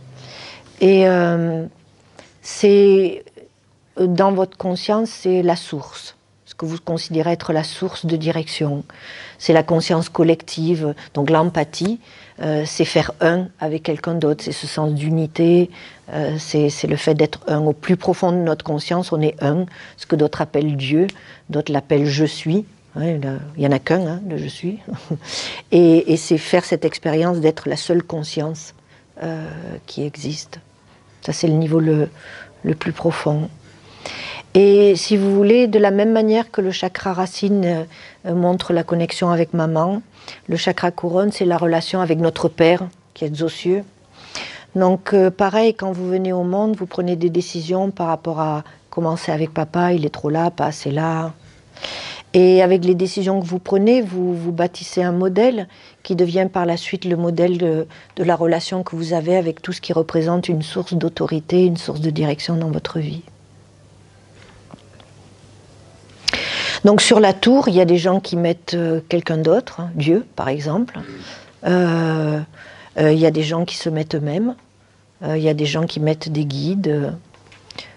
Pour moi, ça ne fait aucune différence. Mais l'idée, c'est que vous avez besoin de voir cette énergie qui est votre source de direction comme une énergie bienveillante, qui vous aime inconditionnellement et qui veut votre bien-être. Si c'est Dieu qui est comme ça, tant mieux pour vous. Si c'est vous-même, peu importe. Donc, ce sens d'unité, les êtres humains, ils en ont besoin. C'est pour ça que les gens, dans notre société, jusqu'à maintenant, les seuls à fournir à ce sens d'unité, ce sens de rassemblement, c'était les religions. Quand les gens vont à l'église le dimanche, c'est pour retrouver ce sens de communion avec la source de direction qu'ils ont en commun, comme d'autres vont à la synagogue, etc. Et c'est vrai que y a des gens qui sont pleinement épanouis avec leur religion, et puis il y a des gens qui recherchent autre chose parce que ça ne les satisfait pas. Moi personnellement, j'ai grandi dans une école catholique, j'ai adoré, hein. J'étais élevée par des anges, hein. Les sœurs, c'était des chamallows, hein. Mais après, il y a des trucs qui sont pas très logiques et pas très... Si, le côté amour inconditionnel, l'amour de son prochain, c'est merveilleux, mais tout le reste autour... Donc, je préfère me mettre moi-même sur la tour. Martin, il disait, il y a grand Martin dans la tour et petit Martin dans la Jeep. Donc, c'est une manière simple de dire les choses. Mais encore une fois, chacun a sa cosmologie. On a enseigné beaucoup dans les pays musulmans. Et c'était intéressant parce qu'ils adoraient le fait qu'ils pouvaient comprendre leur religion d'une manière différente. Vous savez, c'est pas on doit croire ça parce que c'est comme ça que c'est dit, mais juste du point de vue du chakra couronne, ça permet de comprendre ce que c'est vraiment la religion, ce sens d'unité, ce sens de faire un, ce sens de se rassembler pour avoir cette communion ensemble. Ça, c'est le chakra couronne. Et en faire l'expérience en étant seul, aller au plus profond de sa conscience et se voir comme la seule conscience impliquée dans ce qui se passe, c'est un point de vue intéressant aussi. Après tout. Ok. Moi, j'aime bien faire cette méditation où je me dis, quand je vais à l'intérieur et je me dis, si ce qui se passe sur la planète, c'est le reflet de ma propre conscience, qu'est-ce que je peux faire pour changer si je ne suis pas contente? Et alors, c'est intéressant, parce que je regarde ce qui se passe dans ma vie personnelle. J'ai ce gars qui se garde dans notre garage, vous savez, et alors il n'a rien à foutre là, il n'a pas le droit d'y être. Et il ne me gêne pas, hein. Mais je vois les voisins, ça les emmerde juste parce qu'il n'a pas le droit d'y être. Et moi, il ne me gêne pas. Sauf que le mec, il n'est pas poli. Il est très désagréable. Et je me dis, oh là là, ça me rappelle une histoire, tout ça. Donc, qu'est-ce que je peux faire? Est-ce que si je change ma perception de cette situation, est-ce que si je trouve une façon harmonieuse de gérer cette situation, est-ce que ça va changer quelque chose dans le monde? C'est ça qui est intéressant, n'est-ce pas? Donc, à bon entendeur. En tous les cas, le sens associé au chakra couronne, c'est l'empathie, hein, le fait de faire un avec quelqu'un, partager la même conscience. Et puis l'élément, c'est ce qu'on appelle la lumière intérieure. Donc la lumière intérieure, on l'appelle la lumière blanche aussi parce que c'est les mots les plus proches pour le décrire. Donc c'est intéressant des fois, vous savez, quand les gens meurent et qu'on voit cette sorte de lumière qui part, c'est cette lumière-là. C'est ce qui passe à autre chose. Et voilà, succinctement, les chakras. Donc, encore une fois, pour votre vie au quotidien, c'est intéressant de voir... ça vous permet de vous comprendre vous-même parce que face à une situation, quelqu'un va ressentir du stress et un autre pas. Et puis, un des conseils qu'on donne, évidemment, pour rester centré, équilibré, c'est la méditation, par exemple. Ça aide beaucoup. Quand vous commencez la journée par une méditation, ben, ça vous permet d'être plus zen, hein, comme on dit.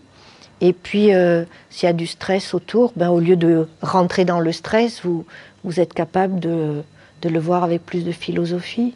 C'est comme quand vous êtes dans un état de relaxation profonde, en état alpha par exemple, s'il y a des klaxons à l'extérieur, vous les entendez, mais ils ne pénètrent pas dans votre bulle, ils ne vous dérangent pas. Donc c'est pareil, quand vous faites de la méditation, que vous êtes plus centré, plus à l'intérieur, vous avez moins tendance à vous laisser distraire et à vous laisser happer par le stress à l'extérieur. Et c'est là que vous pouvez aider, en plus. Parce que quand vous êtes comme ça, plus calme, plus centré, ben vous souriez et les sourires, ben, ça peut changer la journée des gens. Vous êtes moins ronchon, vous voyez. Si vous le faites, moi des fois ça m'arrive de me donner de bonnes raisons pour ne pas faire la méditation le matin. Et si je ne fais pas de la méditation pendant une semaine, eh ben avec ma mère, je suis moins patiente. Mais si je médite le matin, tout va bien. Donc méditez les garçons et les filles là-bas, hein, les petits. Non, d'accord. c'est un garçon aussi. Il est drôle, hein. Combien de temps c'est du non-stop? Bon, une demi-heure. Moi j'aime bien faire une méditation guidée. Et c'est vrai que ça aide. C'est pas le seul moyen, hein, mais tout ce qui vous permet de rester plus à l'intérieur. Vous savez, quand vous êtes plus à l'intérieur, c'est plus facile d'écouter votre petite voix intérieure aussi. Et voilà. Est-ce que vous avez des questions? Quelle heure est-il? Ouais. Alors, j'avais une idée, mais je ne sais pas si vous êtes pressé de rentrer.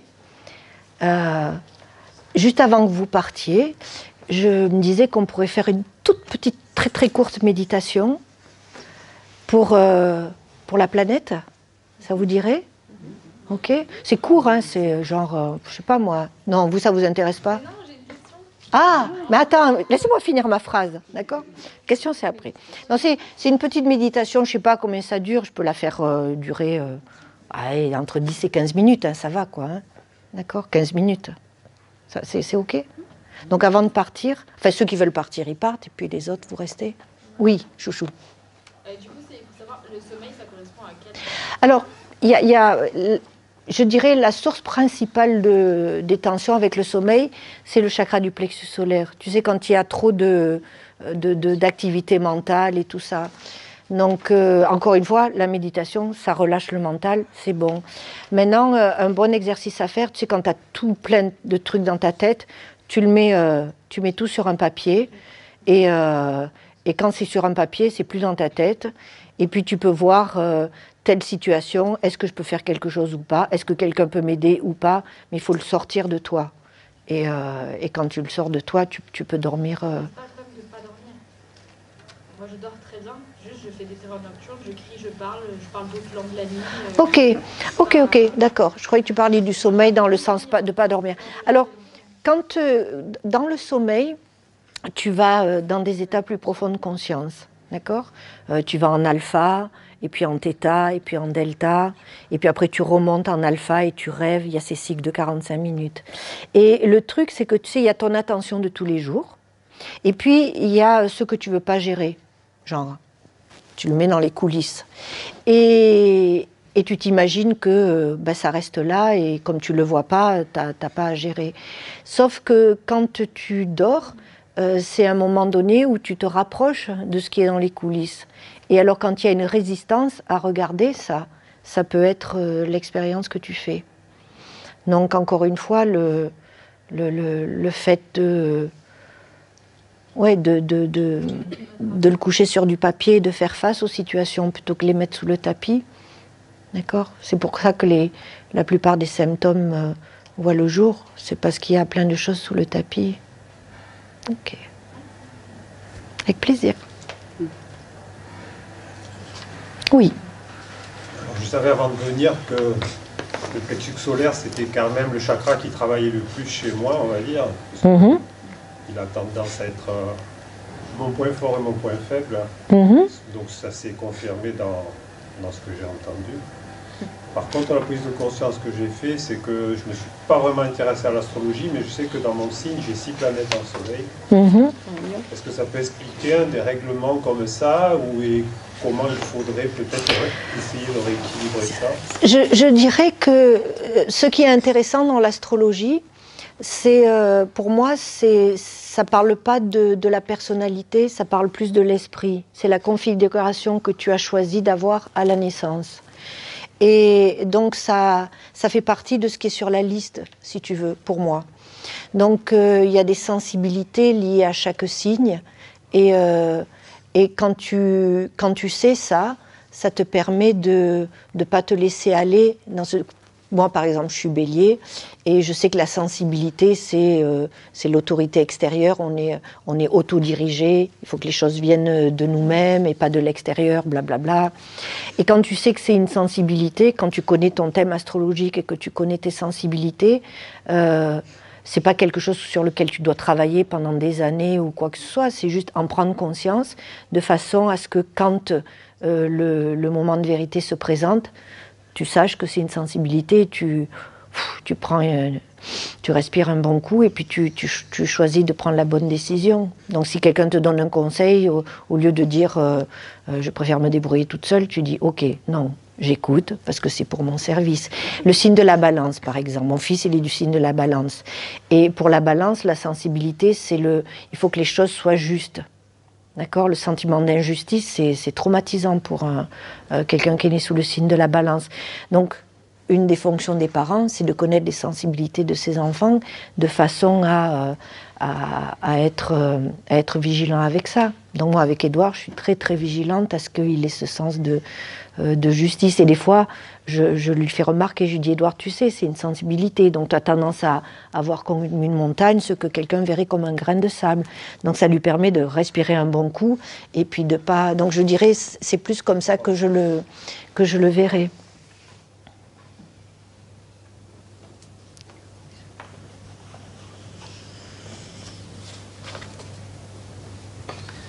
Alors. Oui. Donc ce qu'on porte des lunettes, c'est qu'il y a des choses qu'on ne veut pas voir, c'est ça. Donc, si, oui, donc c'est pas que tu veux pas voir. Décrit du point de vue que ça commence dans la conscience, oui. Mais on va dire, il y a quelque chose qui est difficile à voir. D'accord ? Donc tu regardes quel âge tu avais quand ça a commencé.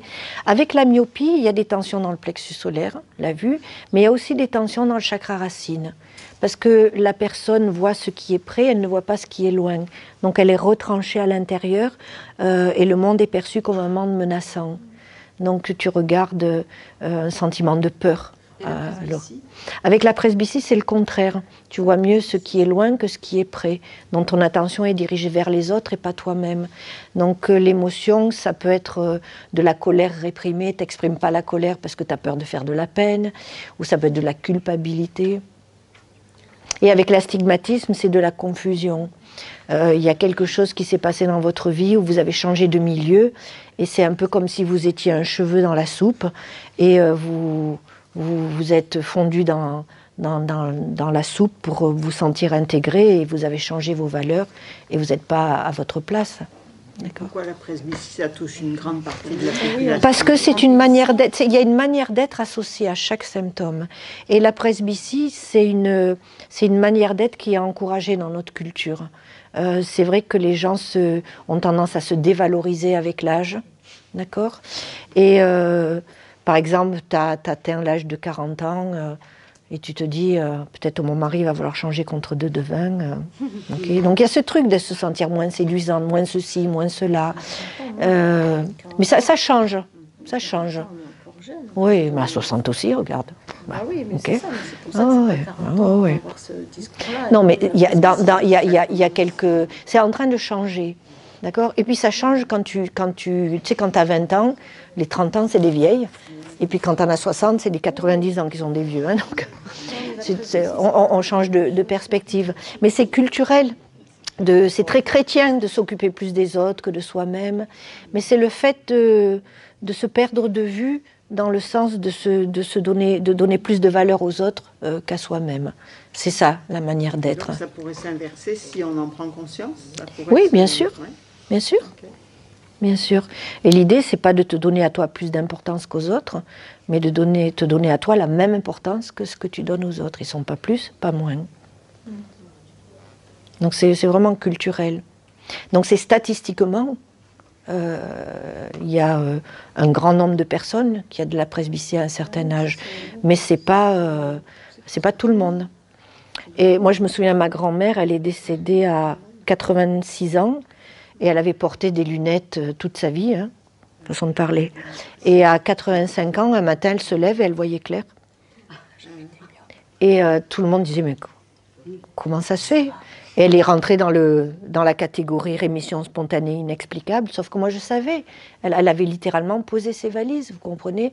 85 ans, ce que pensent les autres, ses enfants sont élevés, elle n'en a plus rien à foutre, quoi. Elle vit pour elle. Et du jour au lendemain, comme ça. Tu veux poser une question ou tu... Oui ? Ah, d'accord. Oui, comment on explique justement le fait qu'on porte par exemple des lunettes à un âge où en fait on n'est pas en mesure de comprendre vraiment tout ce qui se passe autour de nous? Oui, mais tu ne le comprends pas mentalement, mais c'est émotionnellement que ça se passe. Tu comprends?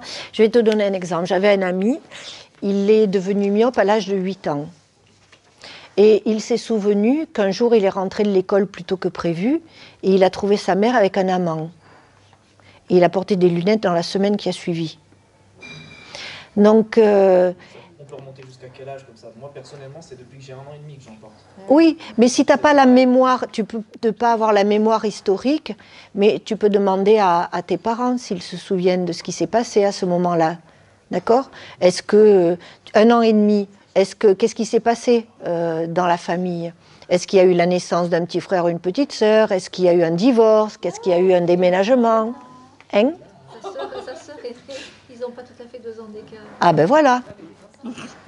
Ah, vous êtes frères et sœurs? Oui. Ah ben c'est pas écrit sur votre front, hein. C'est le problème.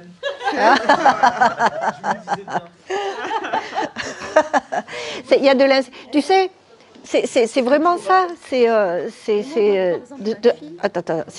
de l'insécurité. Moi, j'ai mon neveu et ma nièce. Mon neveu et ma nièce, un jour je rends visite à mon frère et il avait idée de divorcer avec sa femme. Et puis j'arrive et ils me disent on a pris rendez-vous chez l'ophtalmo parce que les deux, là, ils ont eu 1 an de différence. D'accord ? Et parce qu'ils ont de la myopie tous les deux, donc on les amène chez l'ophtalmo. Je me suis dit, c'est pas possible. Donc je suis allée voir les petits. Et je leur ai dit, vous avez peur que papa et maman divorcent? Ils me disent oui. Je dis, il ne faut pas vous faire du souci. C'est pas la fin du monde. Il y a plein de gens qui divorcent et c'est pas pour ça que vous n'allez pas être aimés. Et puis, vous aurez 2 chambres, vous serez gâtés 2 fois plus. Donc, j'aurais parlé de tous les avantages. Et puis, ils ont annulé le rendez-vous chez l'ophtalmo. Et mon neveu et ma nièce, maintenant, ils ont 30 ans, ils ne portent pas de lunettes. D'accord ? Donc c'est cette peur, cette peur, c'est normal d'être, je veux dire, c'est compréhensible d'être jaloux quand on est enfant et que tu en as un qui prend ta place, d'accord? Je ne le fais pas, hein. Je suis comme elle mais en mieux, donc je ne crains rien. Mais c'est juste pour comprendre, tu sais, c'est pour comprendre le problème, tu sais, c'est que quand Je suis pas sûre que l'insécurité elle vienne de là en fait. Parce qu'il avait son grand frère qui n'était pas content d'avoir un petit frère et qui avait tendance à le faire tomber quand il essayait de marcher. Il le poussait, genre... Oh, oui, mais pourquoi ça s'est passé à 1 an et demi? Il y a quelque chose qui s'est passé à ce moment-là. D'accord? C'est à ce moment-là que tu t'es rendu compte qu'il n'y voyait rien, surtout. Oui, peut-être, oui. En tous les cas, c'est l'explication. Après, quand tu as des lunettes, les lunettes, elles t'empêchent de voir. Parce qu'elles maintiennent tes yeux dans une focale fixe. Et elles empêchent l'accommodation. Donc c'est comme je disais, c'est quand tu bloques une des valves, donc tu commences à regarder le monde à travers ce filtre perceptuel de peur, d'insécurité, et puis tu t'identifies à cette manière de voir, à cette personnalité. Avec la myopie, il y a plusieurs personnalités. Il peut y avoir une personnalité très timide, très renfermée, très isolée du reste du monde parce qu'il est perçu comme une menace. Et puis, il peut y avoir l'extrême inverse. Quelquefois, pour cacher cette peur intérieure, les gens développent une personnalité très extravertie, très à tout le temps être à en faire des tonnes, et etc. Donc, hein? Ah, d'accord. Ok. Ouais. Ok. Donc c'est avec. Je pensais qu'il y avait c'était de la myopie. Donc c'est l'inverse. C'est quand tu donnes plus d'importance aux autres qu'à toi-même, d'accord? Et on peut souvent le voir comme de la colère réprimée. C'est quand tu as 1 an et demi. Des fois, quand tu es en colère et que tu n'es pas compris, parce que c'est pas évident de se faire comprendre, il peut y avoir une frustration. Puis tu es bélier, c'est toi qui es bélier. Ouais. Ah bah à ce moment-là, je pense que je sais. Ouais. C'était le vioc. Oh, wow. Oui, non, mais... Oui. Donc c'est comme si tu passes après les autres, tu vois, et puis tu t'habitues à faire ça, et etc.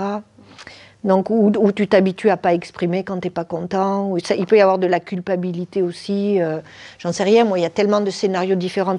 À une époque, j'étais fille au père aux États-Unis et dans une famille française, 4, très catholiques. Et puis un jour, il y a la troisième qui va dans la chambre de sa petite sœur qui avait quelques mois, avec un sac en plastique, et les parents lui disent « Qu'est-ce que tu fais ?»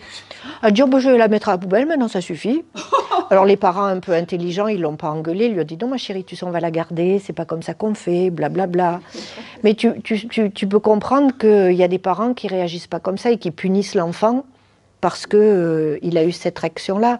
L'idée, c'est de rassurer l'enfant plutôt que de le punir, parce que c'est de lui dire « Mais non, tu sais, c'est ok, on l'aime pas plus que toi, on l'aime pas moins que toi, mais on l'aime pas plus que toi, et etc. » L'enfant a besoin d'être rassuré. Parce que s'il est puni, ça engendre de la culpabilité, etc. C'est le mauvais garçon ou la mauvaise... il y a tellement de scénarios comme ça. D'accord ? Mais bon, à l'époque, la psychologie...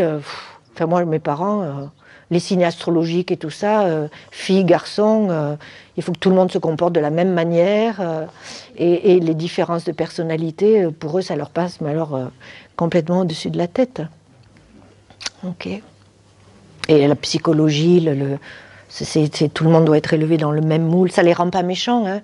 Je pense qu'ils auraient préféré naître à notre époque. Enfin, je veux dire, ils auraient préféré être jeunes à notre époque qu'à la leur. Hein. Pas gagné maintenant. Oui, enfin on va dire une dizaine d'années. Il y a une dizaine d'années. Oh, ma mère, je suis sûre qu'elle aurait préféré être mon âge que le sien. Hein. Elle se serait éclatée. Par rapport au phénomène de guérison, parce qu'apparemment oui. on pourrait tout guérir, est-ce que l'hygiène de vie, dans ce cas-là, n'aurait pas d'influence? Du point de vue de la conscience, non. Maintenant, c'est vrai que... Je vais te raconter un truc. Martin, quand il s'est guéri d'un cancer en phase terminale, d'accord ? Et Martin Brofman, qui a créé la méthode, il était informaticien à Wall Street. Un jour, s'il vous plaît, oui. Un jour, il était paralysé, on l'amène aux urgences, et puis on lui dit, il faut vous opérer tout de suite, parce qu'il avait un truc au niveau de la moelle épinière, au niveau du cou. Donc, ils lui ont dit qu'il risquait de mourir, blablabla, pendant l'opération, blablabla. Enfin, je le fais court. Hein. Et puis, quand il a revenu de l'opération, ils lui ont dit que c'était à l'intérieur de la moelle épinière, inopérable. Donc, il n'avait plus que 2 mois à vivre. Et donc, il s'est mis à vivre au jour le jour. Et comme chaque jour pouvait être son dernier jour, tout ce qui était régime, machin, ça n'avait aucune espèce de sens pour lui. Donc il mangeait, si chaque repas était son dernier repas, il mangeait ce qu'il avait envie de manger. Donc il mangeait des pizzas au pepperoni tous les jours, pendant des mois. Il a bu du Coca-Cola, il fumait. Après ça, quand il en a eu marre, il a mangé tous les jours, tous les repas pendant des mois, de la glace au pecan, vanilla pecan, ok ? Il en a mangé pendant des mois. D'accord. Et à l'époque, il pensait pas à guérison, il pensait qu'il allait mourir. Donc il s'en foutait de tout ça. Okay, et puis, c'est comme ça qu'il a guéri. Et quand il est venu en Europe, la première fois, il a été invité par ce médecin suisse, Tal Schaller, qui était l'organisateur c'était un congrès de médecine alternative en Suisse, qui, à l'époque, c'était un gros truc. Ils invitaient des ministres de la santé, c'est vraiment un gros truc. Et il a invité Martin à participer à cette conférence. Et Martin nous racontait que quand il a fait sa conférence, il a expliqué comment il s'était guéri. Et entre autres, alors il y avait plein de médecins, de pontes, de machins. Et puis il a parlé qu'il s'était guéri en mangeant de la pizza au pepperoni, en buvant du Coca-Cola, en fumant et blabla. Et puis il voyait leurs yeux s'agrandir. Et puis pendant la conférence, il se disait, ils vont me tuer à la fin, tu vois. Et quand il a fini sa conférence, ils se sont levés, ils l'ont applaudi. Donc, ok. Oui. Oui. Tu sais, il y a vraiment aucune limite. Maintenant, après, avec le recul, comme il disait, tu sais, au moment de sa guérison, il y a la nourriture qui est yin, il y a de la nourriture qui est yang. La pizza au pepperoni, c'est très yang, d'accord? Et la glace à la vanille, c'est très yin. Donc la façon de l'interpréter, c'est qu'à ce moment-là, c'est ce dont son corps avait besoin. Il avait vraiment besoin de ça. Et une fois que son corps en a été rassasié, il est passé à l'extrême inverse. Martin était scorpion. Les scorpions, ils ne sont pas très tranquilles non plus. Ce sont des intensity junkies, comme on dit. D'accord? Ils aiment l'intensité. Donc c'était sa nature à lui. C'est pas parce que lui a fait ça que ça va marcher pour quelqu'un d'autre. Mais pour lui, c'est comme ça que ça a marché. Après, tu sais, c'est comme les gens qui fument. Tu as des gens qui fument jamais, ils meurent d'un cancer des poumons. Il y a des gens qui fument pendant 30 ans et ils n'ont jamais rien. Donc, Mais lui, au fond, c'est quoi qui l'a guéri, en fait? C'est son lâcher-prise, c'est pas... Oui, c'est de faire... il était dans un mariage où il n'était pas heureux. Par rapport à la méthode. Oui, la méthode, c'est... Voilà. Si tu veux, au départ, il a vécu au jour le jour. C'est ça. D'accord? Et il faisait ce qu'il avait vraiment envie de faire, il faisait plus ce qu'il n'avait pas envie de faire. Il y avait une longue liste de choses. Vous savez, quand on vous dit que vous allez mourir et que vous avez cette longue liste de choses que vous auriez aimé faire, et pour lui, la liste était longue. Donc il avait 35 ans à l'époque. Donc c'était... donc il a décidé d'être heureux pour le restant de sa vie, que ça dure 1 minute ou 2 jours ou 2 mois. Il lui avait donné 2 mois à vivre. Et puis 6 mois après, il était toujours en vie. 8 mois après, il était toujours en vie. Et c'est là qu'il a rencontré quelqu'un qui lui a dit, tu sais, le cancer, ça commence à l'intérieur. Et si tu veux t'en débarrasser, c'est là qu'il faut aller chercher. Et à l'époque, il y avait la méthode Silva. Vous connaissez la méthode Silva ? C'est une méthode qui travaille juste avec le mental, la reprogrammation positive, la visualisation créatrice. Donc il a utilisé ces outils-là. Et puis il a continué son chemin. Le premier stage qu'il a créé, c'est un atelier de la vue, où en fait, en 2 jours, vous vivez ce que lui a vécu en 1 an. Parce que lui, tout ce qu'il a fait, il l'a fait sans y réfléchir. Donc pendant 2 jours, on guide les gens dans le même processus. Et puis ensuite, il a élargi sa recherche, mais pour lui-même. Hein. Il était très curieux de toutes les philosophies orientales. Et lui, ce qu'il voulait trouver, c'était qu'est-ce qui réunit tout ça? Qu'est-ce qu'il y a de commun? Parce qu'il y avait des choses qui avaient l'air d'être contradictoires. Et lui, il voulait juste avoir ce qui parlait de la même chose. Et donc, il y a ce puzzle qui s'est constitué. Et c'est là qu'il en a fait ce stage... le système corps-miroir, où on apprend aux gens à échanger des guérisons, sentir l'énergie, voir les auras. Tout le monde est capable de ça. On a tous la capacité d'être guérisseurs. C'est pas un don. On a tous cette capacité. Comme faire du pain, on est tous capables d'en faire. Il y a des gens qui gagnent leur vie à faire du pain, et puis il y a des gens qui l'achètent chez le boulanger. Donc la guérison, c'est pareil. Il y a des gens que ça intéresse, il y a des gens que ça n'intéresse pas du tout. S'il n'y avait que des guérisseurs, on n'aurait rien à manger. D'accord ? Donc, il y en a, c'est autant le faire avec envie et avec amour. D'accord ? S'il y a des boulangers qui font ça, et ils ne sont pas du pain très bon, et puis il y a des gens qui font ça avec amour et leur pain est délicieux. Vous voyez ? C'est dans tous les corps de métier. Il y a des gens qui le font parce que c'est l'expression de leur être. Moi, vous savez, mon grand-père, son meilleur ami, Il était cantonnier à Manosque. Et un jour, il me dit, tu sais Annick, je travaille pour Dieu. Chaque fois que j'enlève un papier, un mégot, Dieu m'applaudit, il est content. Et cet homme, il avait les yeux qui brillaient. Et à l'époque, où j'avais 15 ans, je me disais, c'est cela, hein. Et des années après, j'ai compris la profondeur de ce qu'il disait. Ce gars, il était à sa place. Après ça, j'avais une copine quand j'étais assistante sociale. Elle était femme de ménage là où j'habitais. Elle faisait du ménage 24 heures sur 24, 7 jours sur 7. Elle adorait nettoyer. Il y a des gens comme ça. C'est bien, hein? Ma mère, elle adore nettoyer. 92 ans. Ça fait que 2 semaines qu'elle accepte d'avoir quelqu'un pour l'aider à la maison. Elle fait ça à genoux, les plaintes et tout. C'était son expression d'être. En fait. Oui, elle adore nettoyer. Toute sa vie, ça a été ça. Oui. Donc chacun, vous savez, il y a des choses que vous faites qui vous rendent heureux, et il y a des choses que vous faites qui vous rendent malheureux. Vous voyez ce que je veux dire? Il y a un truc qui est intéressant. Moi, j'aime bien commencer la journée d'une manière positive. Et chaque fois que je me réveille, je fais 5 minutes où je pense à tout ce pourquoi j'ai de la gratitude. D'accord? Et ça me remplit de joie, et comme ça, je commence la journée du bon pied. Et puis, et je trouve que c'est un bon exercice. Et à la fin de la journée, il y a quelques questions que vous pouvez vous poser. Quel pourcentage de la journée vous avez passé à faire quelque chose que vous aimez faire?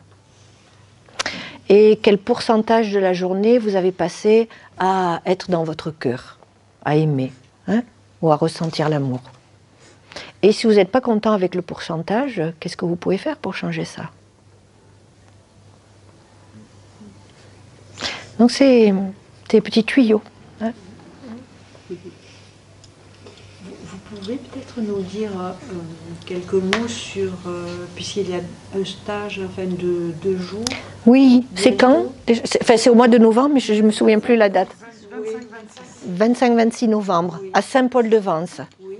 Oui. C'est un peu sur, oui, c'est sur les... Alors, les chakras, on y passe... des exercices pratiques. Oui. Pendant le stage, vous échangez 5 guérisons. Vous donnez et vous recevez 5 guérisons. Donc, je vous donne des outils. Je vous montre comment les utiliser. Vous les utilisez entre vous. C'est très, très facile. Très facile. On donne, c'est-à-dire... Bon, là, je vais pas vous expliquer tout le truc parce que c'est... C'est pas la personne qui donne. C'est toi qui décides. Il y a des gens qui préfèrent se voir comme un canal. Il y a des gens qui... tu sais, avec l'énergie, il y a des gens qui pensent qu'elle vient de Dieu parce qu'on l'utilise pour la guérison. Il y a des gens qui sont athées, qui sont de super guérisseurs. Donc, pour eux, elle vient d'ailleurs. Hein. Et donc, tu peux décider qu'elle vient de l'intérieur, qu'elle vient de l'extérieur, qu'elle vient de la terre. Pour nous, la seule chose qui compte, c'est... Pour nous, le secret, c'est la simplicité. D'accord? Donc, c'est juste un modèle. Et après, tu peux mettre ta propre cosmologie dessus. Il y a des gens qui se voient comme un canal et c'est OK. Martin, il racontait que quand il a commencé, il avait l'habitude d'être comme un canal. Tu sais, alors il se mettait en position et puis il avait des êtres de l'autre côté. Il leur disait « Allez, au boulot !» Et il mettait ses mains et puis c'est les autres qui faisaient tout le boulot. Et puis un jour, il y a une nana qui est là pour une guérison. Il met ses mains, il dit « À vous !» Et puis les autres, ils disent « Non !» Il a dit « Ok, je le fais moi-même ». Et donc il a donné la guérison. Et puis quand il a regardé, les autres applaudissaient. Donc c'est une question de ne pas être dépendant de quoi que ce soit et de voir cette puissance à l'intérieur de toi-même. Donc tu peux te sentir relié à quelque chose ou pas. Pour nous, c'est pas important. L'important, c'est ce qu'on fait et on aide quelqu'un à aller mieux. D'accord ? Maintenant, avec la guérison, on travaille avec... pareil, l'idée que tout commence dans la conscience et que c'est une co-création entre 2 êtres, un qui reçoit, un qui donne. Et il y a des ingrédients dans les 2 consciences qui donnent à la guérison les meilleures chances de se produire.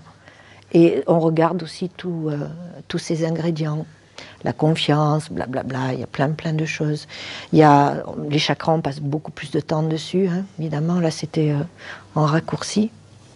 Et puis il y a des guérisons les yeux dans les yeux aussi qui sont extraordinaires. On peut voyager dans le temps, vraiment une merveilleuse expérience. Vous avez les programmes, les petits flyers. Il y a le site internet, mais vous pouvez laisser vos coordonnées à Natacha, c'est elle qui organise le stage. D'accord? Donc c'est sur 2 jours. On commence à 9h30 le samedi, on finit vers 8h30 le soir. C'est intense. Hein? Et puis le dimanche, c'est de 9h30 à 7h, 7h30. Et le lieu, Saint-Paul-de-Vence. C'est merveilleux. C'est dans un gîte? Non. C'est pas en présence, c'est pas résidentiel. Non. Et le soir, la nuit, il y a les crapauds.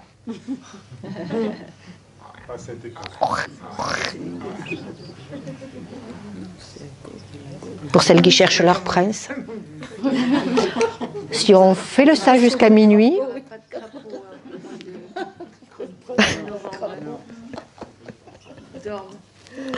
Ah non, ils dorment pas les crapauds. Hein. Ah. En novembre. Ah, je sais pas, j'ai pas. J'achèterais un truc qui fait les crapauds. C'est pas les crapauds. D'accord, ok. Bon. Il y aura d'autres. Il y a les rainettes aussi. Non, c'est un centre qui appartient à Natacha, un centre de yoga avec une énergie très belle. Et puis la vue dégagée sur la verdure. Ouais, un très très beau lieu. On peut facilement se garer. Aussi.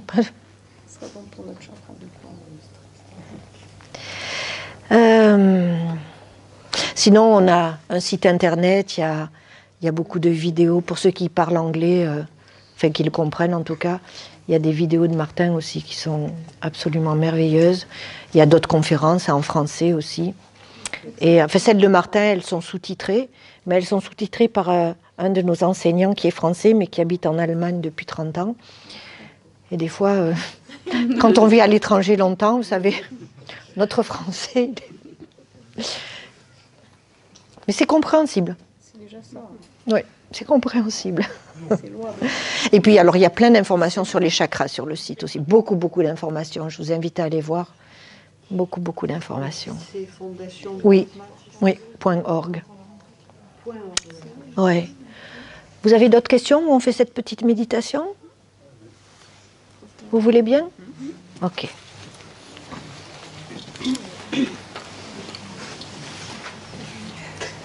Corps, ton mental.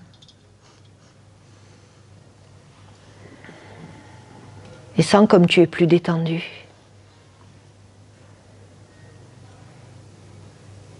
Et maintenant, prends une nouvelle inspiration, lente et profonde. Et au fur et à mesure que tu expires, sens-toi te détendre encore plus. Tu relâches la journée. Tu sens ton visage se détendre, tes épaules.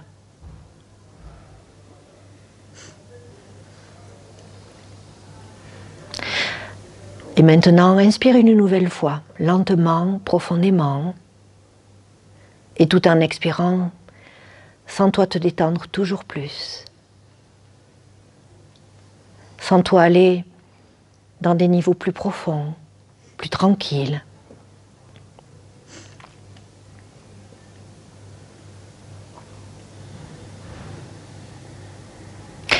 Maintenant, pense à quelqu'un que tu aimes.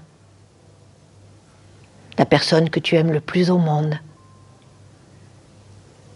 Pense à cette personne et sens cet amour pétiller dans ton cœur. Sens cet amour, sens-le remplir ta poitrine.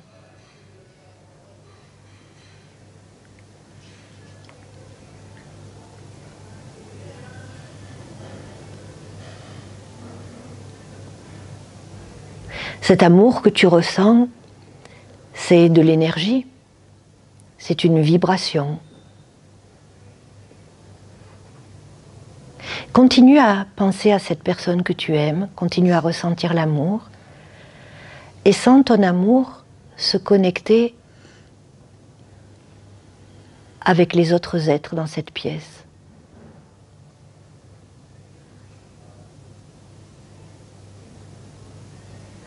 Créant une plus grande onde d'amour. Une vibration. Connecte-toi à cette vibration d'amour que nous sommes en train de partager, que nous avons en commun, cette fréquence.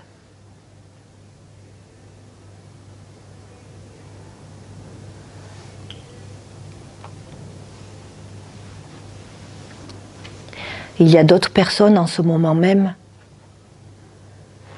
qui sont dans cette même vibration d'amour, qui sont en train de penser à quelqu'un qu'ils aiment, qui sont en train de ressentir la même sensation.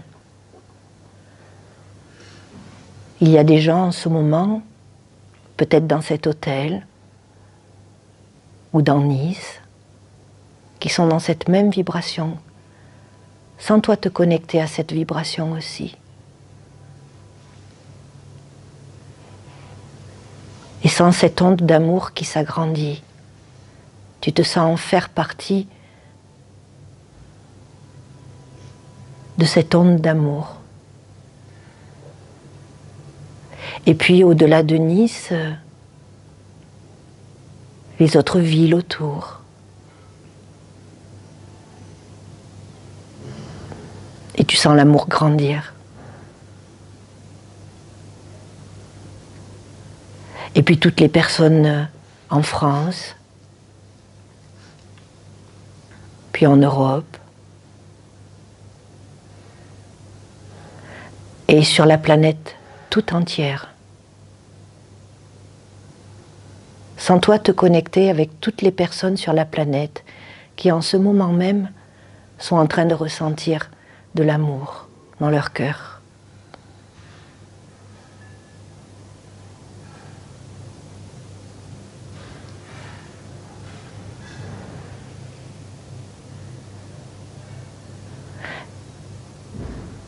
Et tu peux te sentir faire partie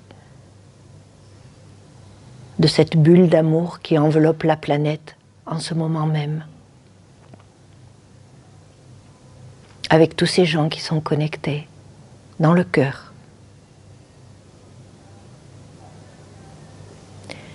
Et comme tu penses à cet être que tu aimes, sens-toi partager cet amour avec la planète tout entière.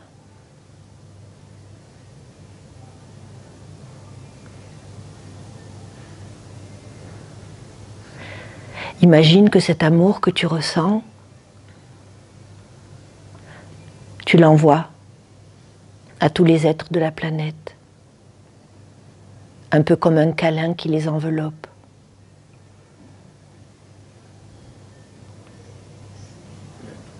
Pour que chacun se rappelle qu'il est aimé, qu'il fait partie de ce tout. Imagine ton amour envelopper chaque être, chaque adulte, chaque enfant, comme une maman envelopperait son enfant.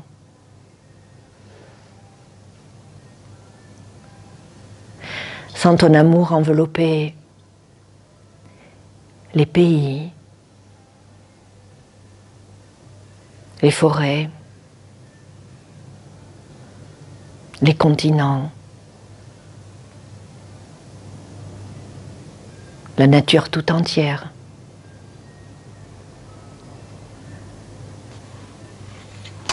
Et sans cet amour, envelopper la planète,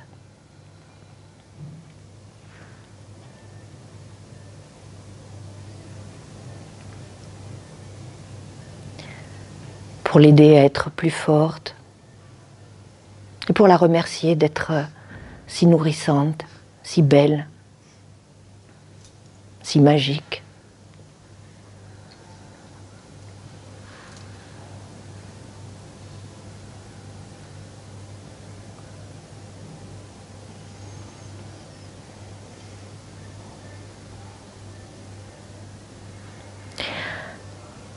Et puis reviens dans ton cœur, dans ton corps,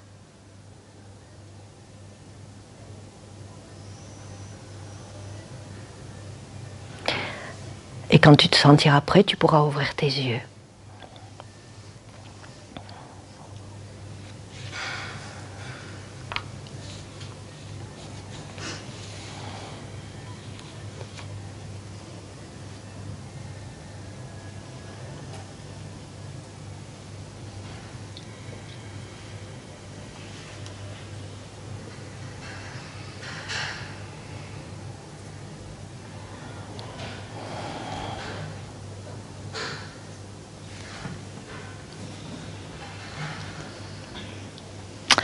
Merci. Je vous remercie pour ce soir. J'ai passé un bon moment avec vous et j'espère que vous avez aimé. Et puis, à une autre fois. D'accord ? Ok. Merci beaucoup.